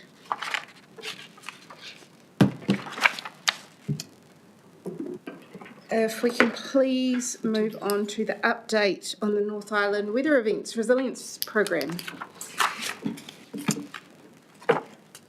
Please, Andrew and Chris, thank you. Yes. And Jess, kia ora. Thank you. So this is just an update across all our NIWI affected areas, our Yes. Cat 2 areas. So this is an update of the full NIWI program. Full so NIWI program. all aspects. Getting frostbite. So we have Andrew and Jess here to go through a bit of the detail. First thing, I'll just draw your attention to a couple of excellent attachments. So the first one is a very good sort of risk summary of our projects, highlighting there that certainly Wairoa and Whirinaki have the highest risk profile. So I think it's fantastic to recognise the decision that this council took at the last extraordinary meeting to progress option 1C. That's a real pathway forward for that project, so very pleasing to see from the project team. But we still have high risks, very high risks around an interest in the necessary land there. And the team can elaborate further as required. The other one for Whirinaki is we have obvious funding gap that the whole of council is working very hard at the moment to resolve. So they're probably the key issues. The other excellent handout there is a bit of a tracker around land access. The most significant risk to the program is that interest in the land, and so the whole team can now see how that's progressing and where we're at in each location. So the team's done a fantastic job in terms of reporting, and fantastic to see the recognition from the National Infrastructure Fund really congratulating the team on the quality of their reporting. So that's great to see. So with that, I'll really hand it to Andrew for some key points and then open it up for some questions. Thank you, Chris. Kia ora, Andrew. Great. Thank you, Chris, and good afternoon, councillors. Look, it's a comprehensive paper as an update, so I'll try to get to the opportunity for you to ask questions just as soon as possible, but there were a few things that I just wanted to highlight across the program. The first is a program level, and that's paragraph 13, which is about the cash flow ramifications on council for the costs being incurred, but without the corresponding contributions coming through from the Crown. We're acutely conscious of that, and I'm looking at Jess when I say that because it's something that we just about talk about daily, but I am pleased to say that we have our first project scheduled before the National Infrastructure and Funding and Finance for them to consider and hopefully become the template for how others will flow. Just to remind you, we cannot submit one of those until we have an approved PDP. We do not yet have approved PDPs for 7 projects. 4 of those are in the system, and the system ultimately ends up with the Minister of Finance signing those PDPs off. We have 3 that are due to be submitted within the next 10 days, being Paka, Whirinaki, Wairoa and Levels of Service. Thank you, Jess. So it's critical, and we're very close to getting those PDPs into the system and then be following up with the project schedules. And I can assure you that Susie and Chris remind us weekly of the criticality of those cash flows, as I'm sure you're about to. Next one, Order in Council. You're aware that there are some of the footprints for the project alignments that aren't what they are in the OIC, and consequently will need amendment. The 2 that are requiring the most attention in terms of a new OIC are Ohuti Omahu and Wairoa. So they're the ones that we have our focus and attention on and are working closely with the Regional Recovery Agency together with DPMC about that process. Chris has already mentioned the critical risk around land access. We have appointed property specialists across both Wairoa, Porongahau and Pakawhai to assist us in that process, and we have a meeting tomorrow evening at Pakawhai to introduce those to footprint landowners, with the same thing planned for with Porongahau and Wairoa. Once we are clear about the alignment, we will be doing the same thing, and I'll comment on that alignment just very shortly. The other thing to note as well from an engagement perspective is the requirement under the OIC to set up stakeholder advisory groups with the acronym STAG, and they are significant in terms of what the potential composition of those groups could be. They are impacted landowners around footprint, they are adjacent landowners, there are statutory defined bodies that must be part of as well, and obviously there are mana whenua and other iwi groups that may be part of the process that we have been through the project development process. So I just wanted to highlight that for you because that will be an ongoing requirement under the OIC for us to maintain during the period of the project construction in particular. Just moving on quickly to the specific projects, Wairoa, it was a great result from our perspective with the decision that you made in Wairoa on February the 13th. Thank you for that, and particularly the amendment to that resolution that was tabled at the last minute. And I just want to comment specifically on that. There is considerable effort going in, particularly led by the Crown Manager Lawrence Yule, around identifying changes to the 1C alignment that you saw there on the 13th of February as to how we may be able to, and I stress the word may be able to, avoid blocks of whenua Māori land.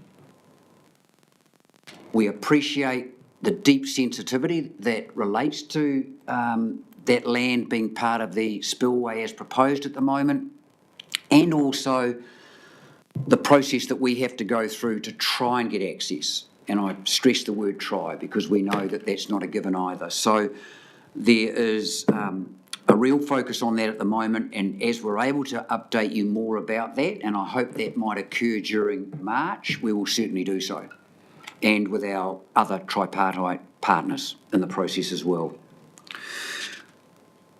Paragraph 35 refers to our PDP having to be submitted by the end of next week. We've actually had an extension on that in agreement with DPMC in particular, to allow us the maximum time possible within the time frame for the PDP to be submitted through the ministerial approval process prior to budget lockdown 2025, to get as much updated information in that PDP as possible around land access. So I think that 2 weeks is actually really critical and valuable for us.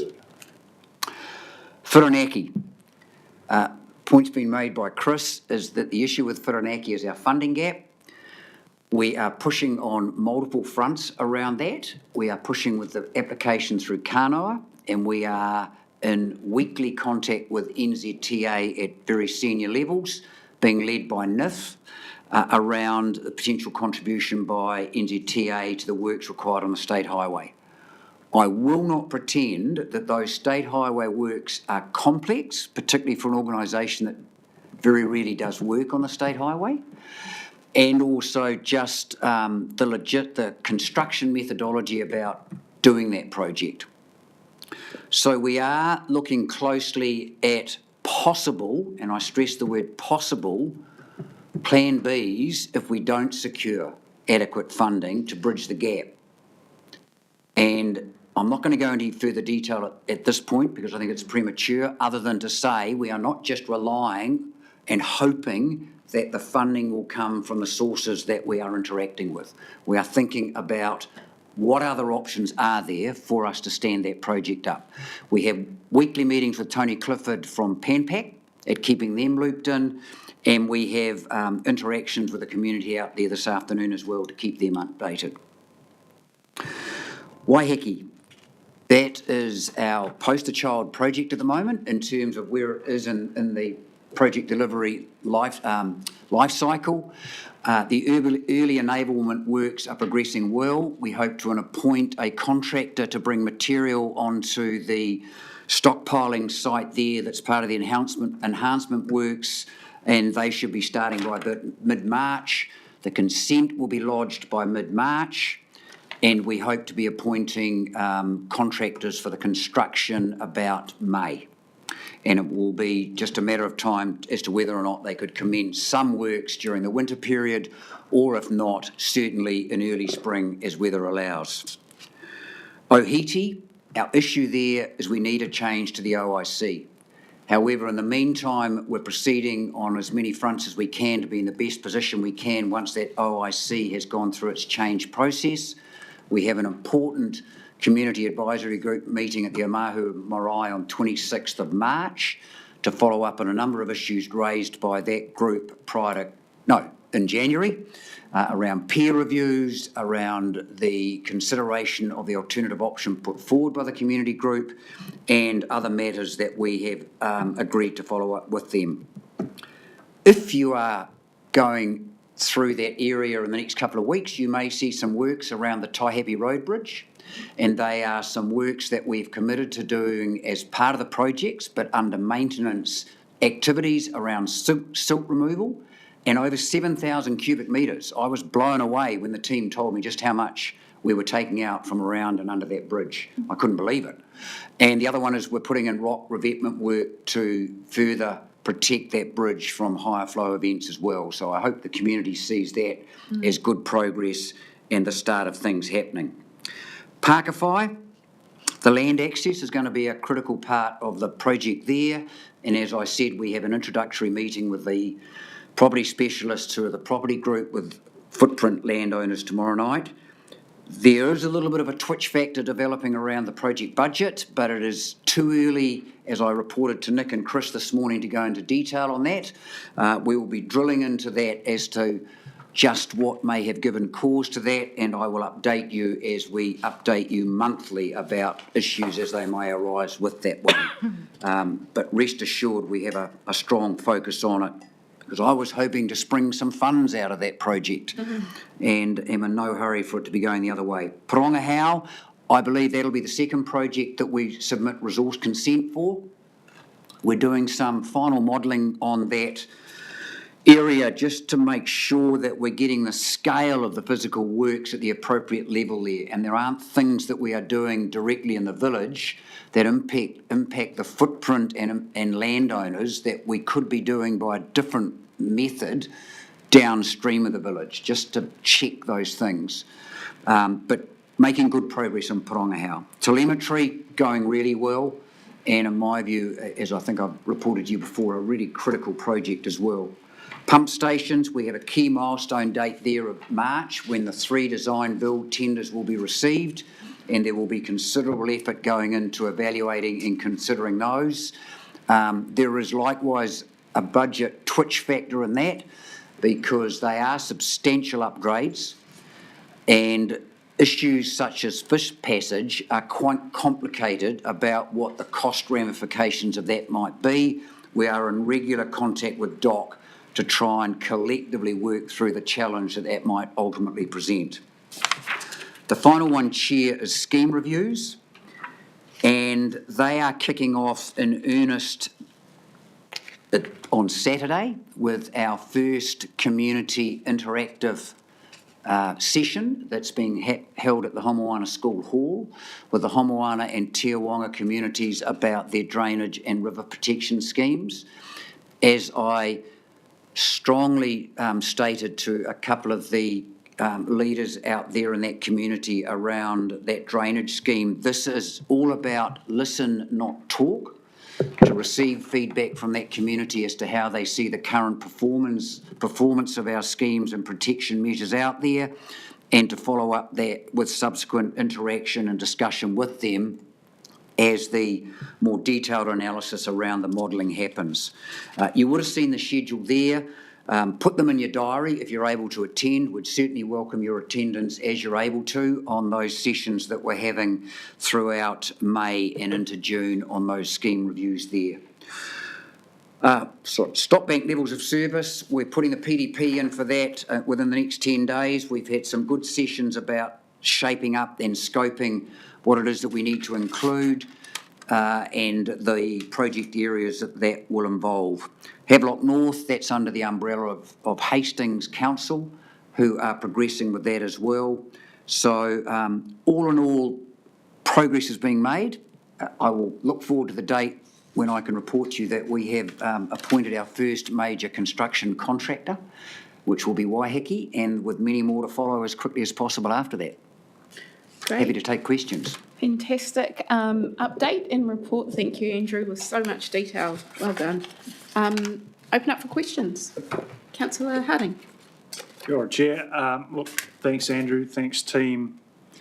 As the Chair just said, really, really great reporting, the quality and the presentation of those handy-dandy shortcut addendum too, around the land access and what was the other one? Just overall progress is really, really good. So we've just really seen a step change in that. Fantastic. Two questions. One's a general question, but it does come up under Wairau. Paragraph 34 notes risk to Crown should land access not be secure. Now, I'm just my question is to understand, for any project, if it does not go ahead for any reason, what is the risk to this organisation? So, for example, $3 million sunk costs, and there are two models. There's 100% Crown in the case of Wairau, but in others there's a cost sharing, roughly 75-25. If something doesn't go ahead, can we still get those costs back spent to date from the Crown or their share? I'm not trying to duck and dive on that one, but I don't explicitly know the answer to that. I'm going to look left because Jess might, and I'm not throwing a hospital pass there, but it may be something that we have to explicitly raise with NIF. Jess. Yeah, I think I'll have to revert and come back to you.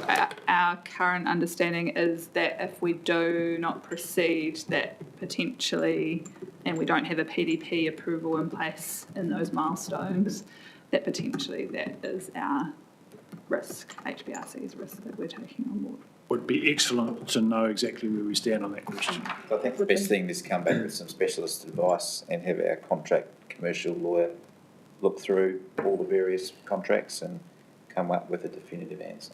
Thank you. So that was question one. Thank you. Question two, in relation to telemetry, para 87 notes that the web page is now live. Now, my understanding is that at that stage that's an internal council resource. Is that correct? Yes, it is. Yeah. So my question is just to understand where we're at in terms of enhanced reporting to the community, and at this stage it's really delivering in the best format the information that we have around flows, levels, that sort of thing. And I know there is some work underway around that, but I'm just not clear on where we are. Yeah, Mike, it was meant to go live, it was a day or two late, and Mike will just comment on that. It may already be live.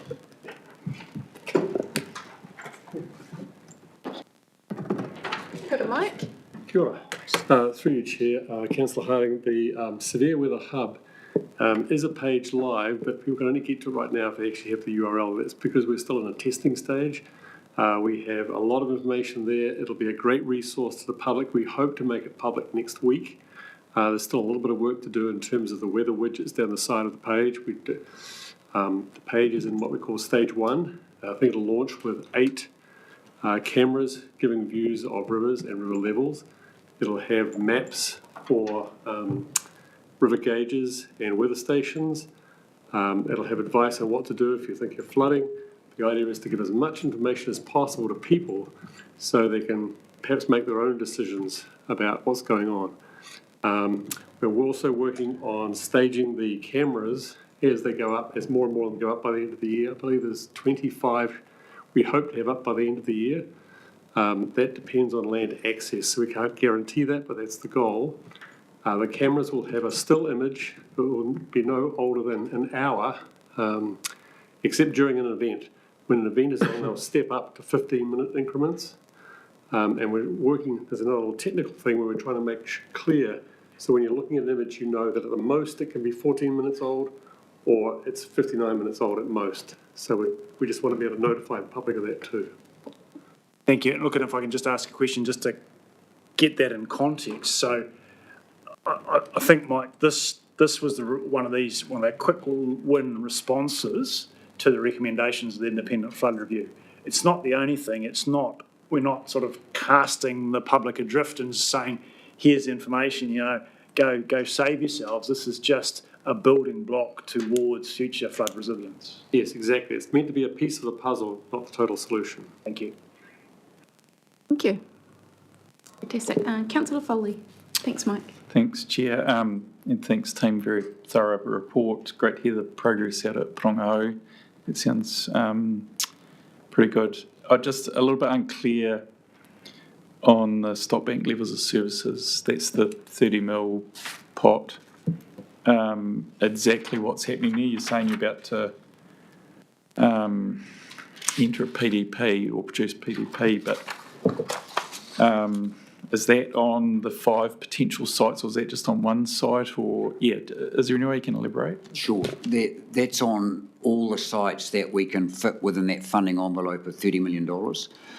The asset management team under Chris has done a multi-criteria analysis on multiple sites as to what should be the sensible priority given the criteria that they've been assessed against. And falling out of that at the moment, the Waipara Coronation Park on the Waipara River, left bank, true left bank. Walker Road is in there as well at the moment. And the other ones here on the Herotonga Plains are the Lower Brookfields Bank and what is described as Lower Omahu, but is both above and below the Fernhill Bridge on the true left bank. Okay, so just one quick follow-up, please, Chair. Timeline, expectation of when we might be starting to get close to seeing some activity on those sites? None of them fall within footprint of the OIC, so we have to go through a normal consenting process for each of those 4 areas. So I'm just not quite sure what impact that might have on timing. But having said that, some of those projects have already been designed under IRG funding. So that's giving us a kickstart in terms of the work needing to be done before we can go that next step and start, well, at least apply for the consent and even go down the procurement route as well. So we had a really good session this morning about planning it and going as hard and as fast as we can, but recognising each of the steps that we need to go through to bring communities along with us and everybody else so that we can get consents in the shortest time possible. So a little bit woolly at this stage around timing, but hopefully as we report to you monthly, it'll become clearer and you'll have better insight into that. Great, thank you. Councillor Williams. Yeah, Whirinaki, thank you, Andrew, and everything that everyone else has said. I agree about the paper. It says there's a $14 million shortfall. My maths would suggest it's 11. I just wanted to be slightly more optimistic. Am I right in that if you start with 27, you take off 11, and you take off 4.7, you're left with 11, that is the potential shortfall that we are worried might fall between 2 ministerial or government department stalls? That'll be because we have adjusted the final cost to 29.6, so paragraph 40. Last time we reported to you, it was at 26.9, but we've had to factor in further contingency to the project. So your difference... Change it to 29 on the paper. Yeah. Also, the paper does say, refers to 29, which is how we've got to the 14 instead of your 11. Yeah, so it's, okay, I had missed that because the table here had 16 is the shortfall, and I took 5 off it, and I got 11. Yeah. All right, okay, so all power to everyone involved in progressing sensible discussions with the Transport Agency. It is literally too big to fail that. I'm always wary of euphemisms, and I think you used a couple there. What did you use? Is something you've got a cost twitch or something? Yeah, it's, yeah. Look, there's another one here about some tricky matters. Gee, I have to be careful about that in future. Building proximity in terms of Tāpōwhai, just tell me what those tricky matters are. The hall, was it? Look, some of the trickiest matters with these projects are the proximity to waterways around the construction or the construction methodology. And Pakawhai certainly has its share of that. For those of you familiar with where the Pakawhai Hall is, it sits right on the edge of the Turaikuru Waimati stream. And so does a property right next door. And it's the construction challenge that's being presented to the designers and our team as well, looking at those challenges. And if, for example, you go to a sheet pile construction methodology, that is eye-wateringly expensive. And so it is that type of issue that we're having to look at carefully because it rips your budget to pieces very quickly. And so I just give you that as one example of what we're working our way through. The other one is large-scale culverts, so we've struck that certainly with Whirinaki, particularly on heavy trafficked roads.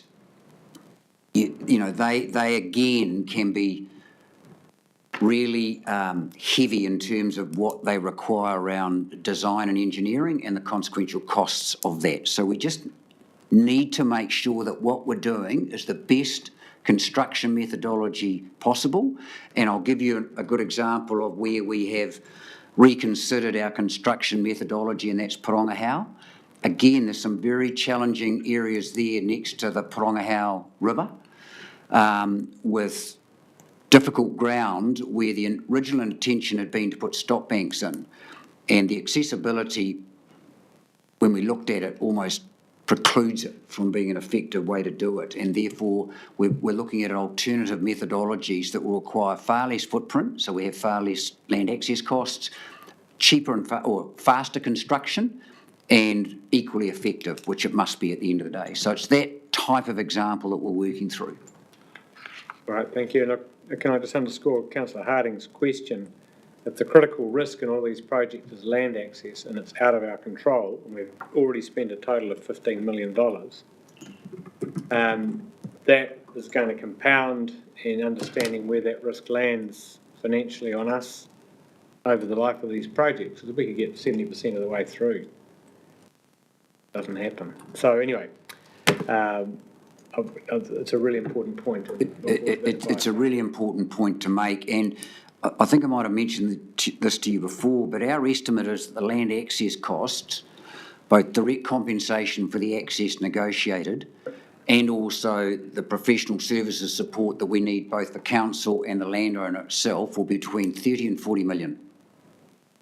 It is a sizable component of the overall bucket of funding that we have for these projects. Yeah, I guess my point is, you might have spent all this money up front doing the design and negotiations and all the rest of it, and it ultimately comes to naught because one landowner holds out and we don't want to use the PWA. That's well, I think that's a point that I need to raise.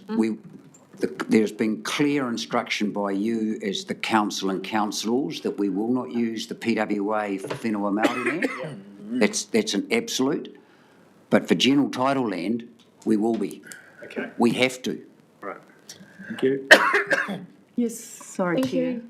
I just want to touch on that point. So for whenua Māori land, what sort of processes have you been using? And would it be fair to say the majority of the discussions around whenua Māori through Wairoa, I don't know, Porongahau, Ohiti, are whenua Māori? Challenges, I guess. And that's actually, and surprisingly enough, Porongahau, we don't have that much down there actually. The only one that we have down there is the Urupa, and hopefully we'll get through that reasonably easily because they have requested us to include works that protect that. But in Ohiti certainly, and in Wairoa definitely. And tomorrow I'll be in Wairoa for a hearing of the Māori Land Court before Judge Isaac for him to get a feel for where the project is sitting at this point in time, given the option 1C alignment as it is. Letters have gone out to almost 200 property owners that we have had to identify and contact to ensure they can participate in that if they choose to. So I can assure you there is considerable effort, close liaison with the Māori Land Court, given the criticality that they will play in this process. And tomorrow, and we had a similar judicial conference call with another Māori Land Court judge about Ohiti Waiheke, where we still need to get access to Māori land, and Porongahau as well. I'm just trying to think our way forward, and I'm sure you are doing that, Andrew, and thank you for the report. But I wanted to pick up on Whirinaki as well, and you're out there this afternoon talking to them. No, the team are, though. Oh, the team are, someone's out there. And I just want to get some clarification around that, because I have been sort of involved a little bit around, you talk about submission of the PDP for Whirinaki. Will that be based on the reduced amount of funding that's available, or? Look, at the moment we are going forward with the PDP because our preference is to have it approved as soon as possible so that we can start receiving funds for the costs that we've incurred, one. Secondly, that we do not want to have a closeout period while the Minister of Finance can't give her attention to this because of Budget 2025, which will be July, probably. And therefore, our proposal is to go forward with a PDP that says this is what we're planning to do, but it's still subject to the funding being sourced. That's the approach that we're adopting. Okay, thank you. Nick, did you want to add anything and then go? Just to add to the commentary around whenua Māori, the principal position taken here is not to make sure we don't alienate any of that whenua. So it's looking at instruments like easements, lease arrangements, and so on, so that the ownership of that whenua remains with those whānau, and we're looking to negotiate being able to use a portion of it whilst they retain their ownership. Councillor Lambert. Yeah, I'd just like to sort of remind us, not so much a question, that the one of the recommendations from the independent review we had done was that the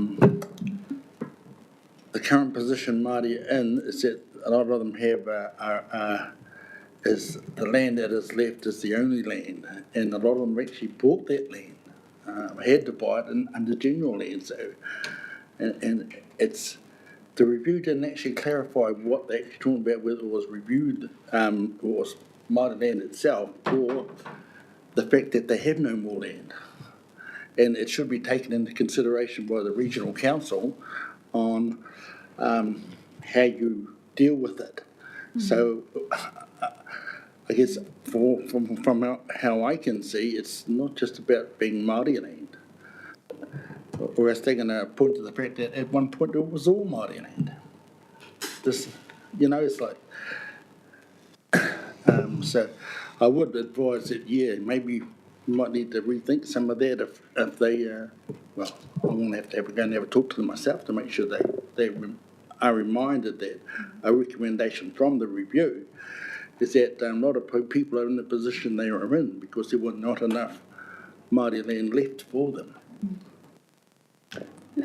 I think the other thing, Councillor, take that on board. I think the other thing we're really cognizant of is that many Māori communities didn't have the level of flood protection of some other communities and were pieces of whenua that were very prone to natural hazards. And so whilst absolutely the tensions that you talk about are really critically important, equally is how do we provide, and Wairoa's got a once in a lifetime opportunity for that, protection to a largely Māori community, whether that land is in freehold Māori land or in general title. We're trying to find a way of providing some protection there for that community long term. Councillor Rodley. Thank you, Chair. And yes, thanks, team, for your ongoing commitment to find a pathway that has the best outcomes for our community. Actually, just a very quick question. What I'm hearing is that on the acceptance of the PDP by the Minister, those funds will be released to the NIFF, at which point we can then invoice in and get some of that funding back into the organisation. round the Havelock North streams, who's submitting that PDP so we can get the money back out? So, through you, Chair, I'll answer that one. We've already submitted that, so the Hastings submit that via us. Hastings are undertaking the project, and we have that's already been approved as part of the 4 initial PDPs that we got approved. Right. We've sent the project schedule up in the last week or so, and that's all been signed this week, and we're looking to make a claim in the next few days. And our arrangement with Hastings is pay when paid. Yeah, fantastic. Councillor McIntosh. Yeah, Chair, I've got a sort of ironic situation really where I feel more plugged into Wairoa than anywhere else in this, and that's because, although it's furthest away, but that's because we visited there several times. Lawrence took us around the area that we were talking about, so we got a really good idea about that. In fact, I know more about that than Havelock North, now that I think about it. So I reckon it would be really useful for us councillors to be able to get around all the areas that we're talking about, so we physically know what the team is talking about. It makes these conversations easier, and I don't actually think that needs to be that hard because the team is visiting the sites, someone from the team reasonably regularly, and maybe if we had a program of that, then we can tag on to some of those visits. But I would find that really beneficial. Other councillors find that beneficial? Yeah. Okay, we'll try and find a way to arrange a councillor trip or councillor trips. Very good suggestion, thank you. If there are no further questions. Just me, Madam Chair. Oh, kia ora, Mike, sorry. Okay, look, I just really wanted to recognise the work that has been done, especially in regards to Māori whenua. Certainly not an easy subject, but I really appreciate the view that staff have taken, especially Lawrence, in regards not looking to alienate any of that, any Māori whenua wherever possible. There's flexibility being offered to those landowners who find themselves affected and in the possible solutions around flood thing mitigation.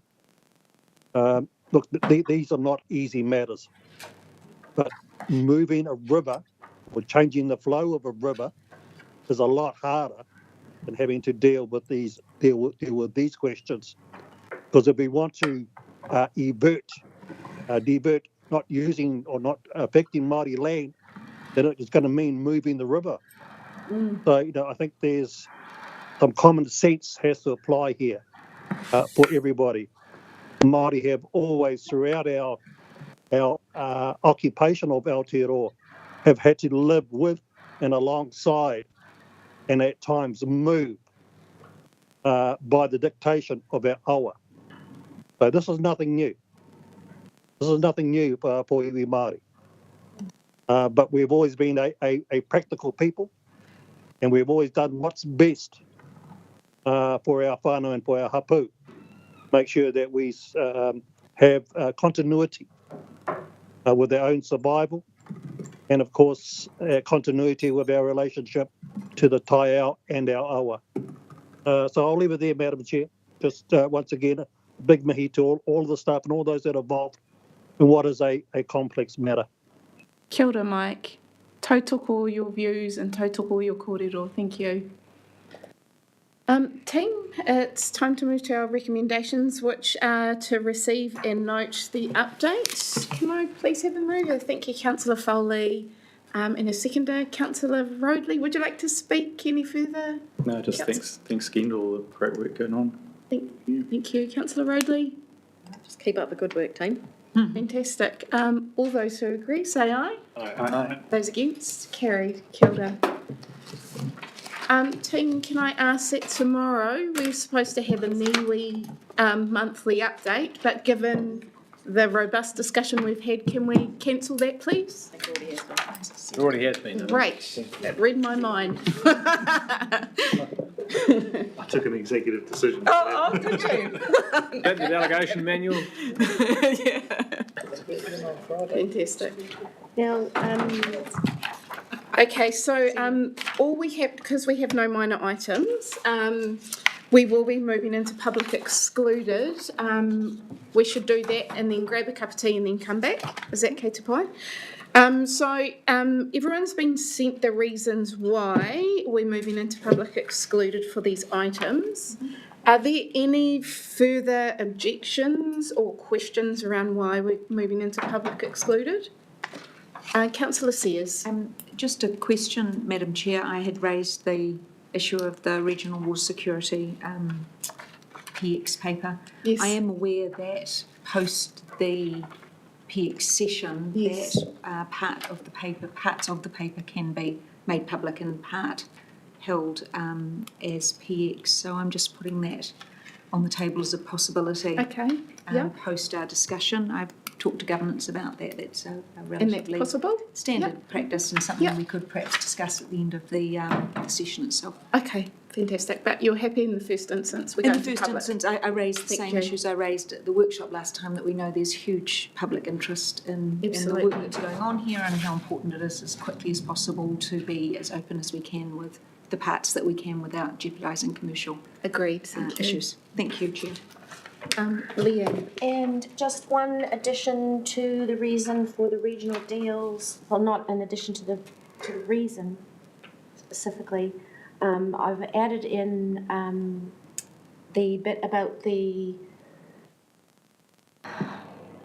confidentiality in terms of the Department of Internal Affairs and why they require us to be considering this in public excluded. The other thing is that Ross McLeod has asked that Sarah Beetham join him in presenting the regional deals case. So for him and Sarah to both be allowed to remain in public excluded. That's fine. I mean, she's part of the RRA team. Yes, that's fine. Councillor Harding? Look, I'm happy to air my issues now or just speak to the motion. We'll be supporting the motion, but I just... Okay, that's right. You want to comment on it? Yeah, thank you. If there are no other questions, can I have a mover and a seconder to move into public excluded? Councillor Curtin and Councillor Foley, thank you. Would you like to speak, Councillor Curtin, Councillor Foley? Would you like to speak, Councillor Harding? Kia ora, Chair. Look, I just want to register my disappointment and regret at having to, whilst I support the motion, it's unfortunate and disappointing because whilst we've got three subjects to deal with, it's not difficult to understand that when we're talking about replacing a chair, a governance chair, that involves personal, conversations about individuals that ought to be held private. No issues there. But when it comes to regional water security and regional deals, 99% of the stuff that's in there is really powerful, useful information that demonstrates the work that this organisation's doing. And I certainly endorse Councillor Sear's suggestion that we can do better with, when it comes to recording the minutes and getting that information out. But, for the public not to see the work that this organisation is doing, trying to balance all the conflicting and challenging issues that we face around regional water security, to come and to move money around to continue to make progress is not doing a service to either this organisation or to the public. So it's really disappointing from that point of view. It's also disappointing that when it comes to the regional deals, actually the substance of what we're looking at is benign, but of great interest to the region. And I simply don't understand why DAA are so precious about the whole thing. I can't see the value in not disclosing to the public at this stage. Thank you. Thank you. Wholeheartedly agree. I guess we have to weigh up the importance to the region and how important it is to explain the journey we're going on behalf of our ratepayers, on behalf of our communities, balancing that with the commercial sensitivities that mainly underlie the topics that we're talking about. But I do support you in that disappointment. I think this month, and very soon we'll be able to release that, and that will, I think, take the pressure off all of us to do that. So I do note that also. Thank you. Chair. Councillor Williams. Yeah, look, I think the counterbalance to that though, Councillor Harding, is we're elected to make sensible decisions, and if we perceive a risk to the very objective of water security ultimately being realised because we have a meeting in public, then that must beat and outweigh, which I think is the issue here. Commercially it could fail if we're to go public at the moment. We need to be trusted to deal with that, and then I think reveal where we've got to at the end of the process. So it's not just that it just sounds so sort of vanilla, this commercial sensitivity. It's actually bigger than that, right? If you spill on where commercial negotiations are at to the point you put the project in jeopardy, that just doesn't make sense to anyone. So I think that's the counter point. Thank you for everyone's comments.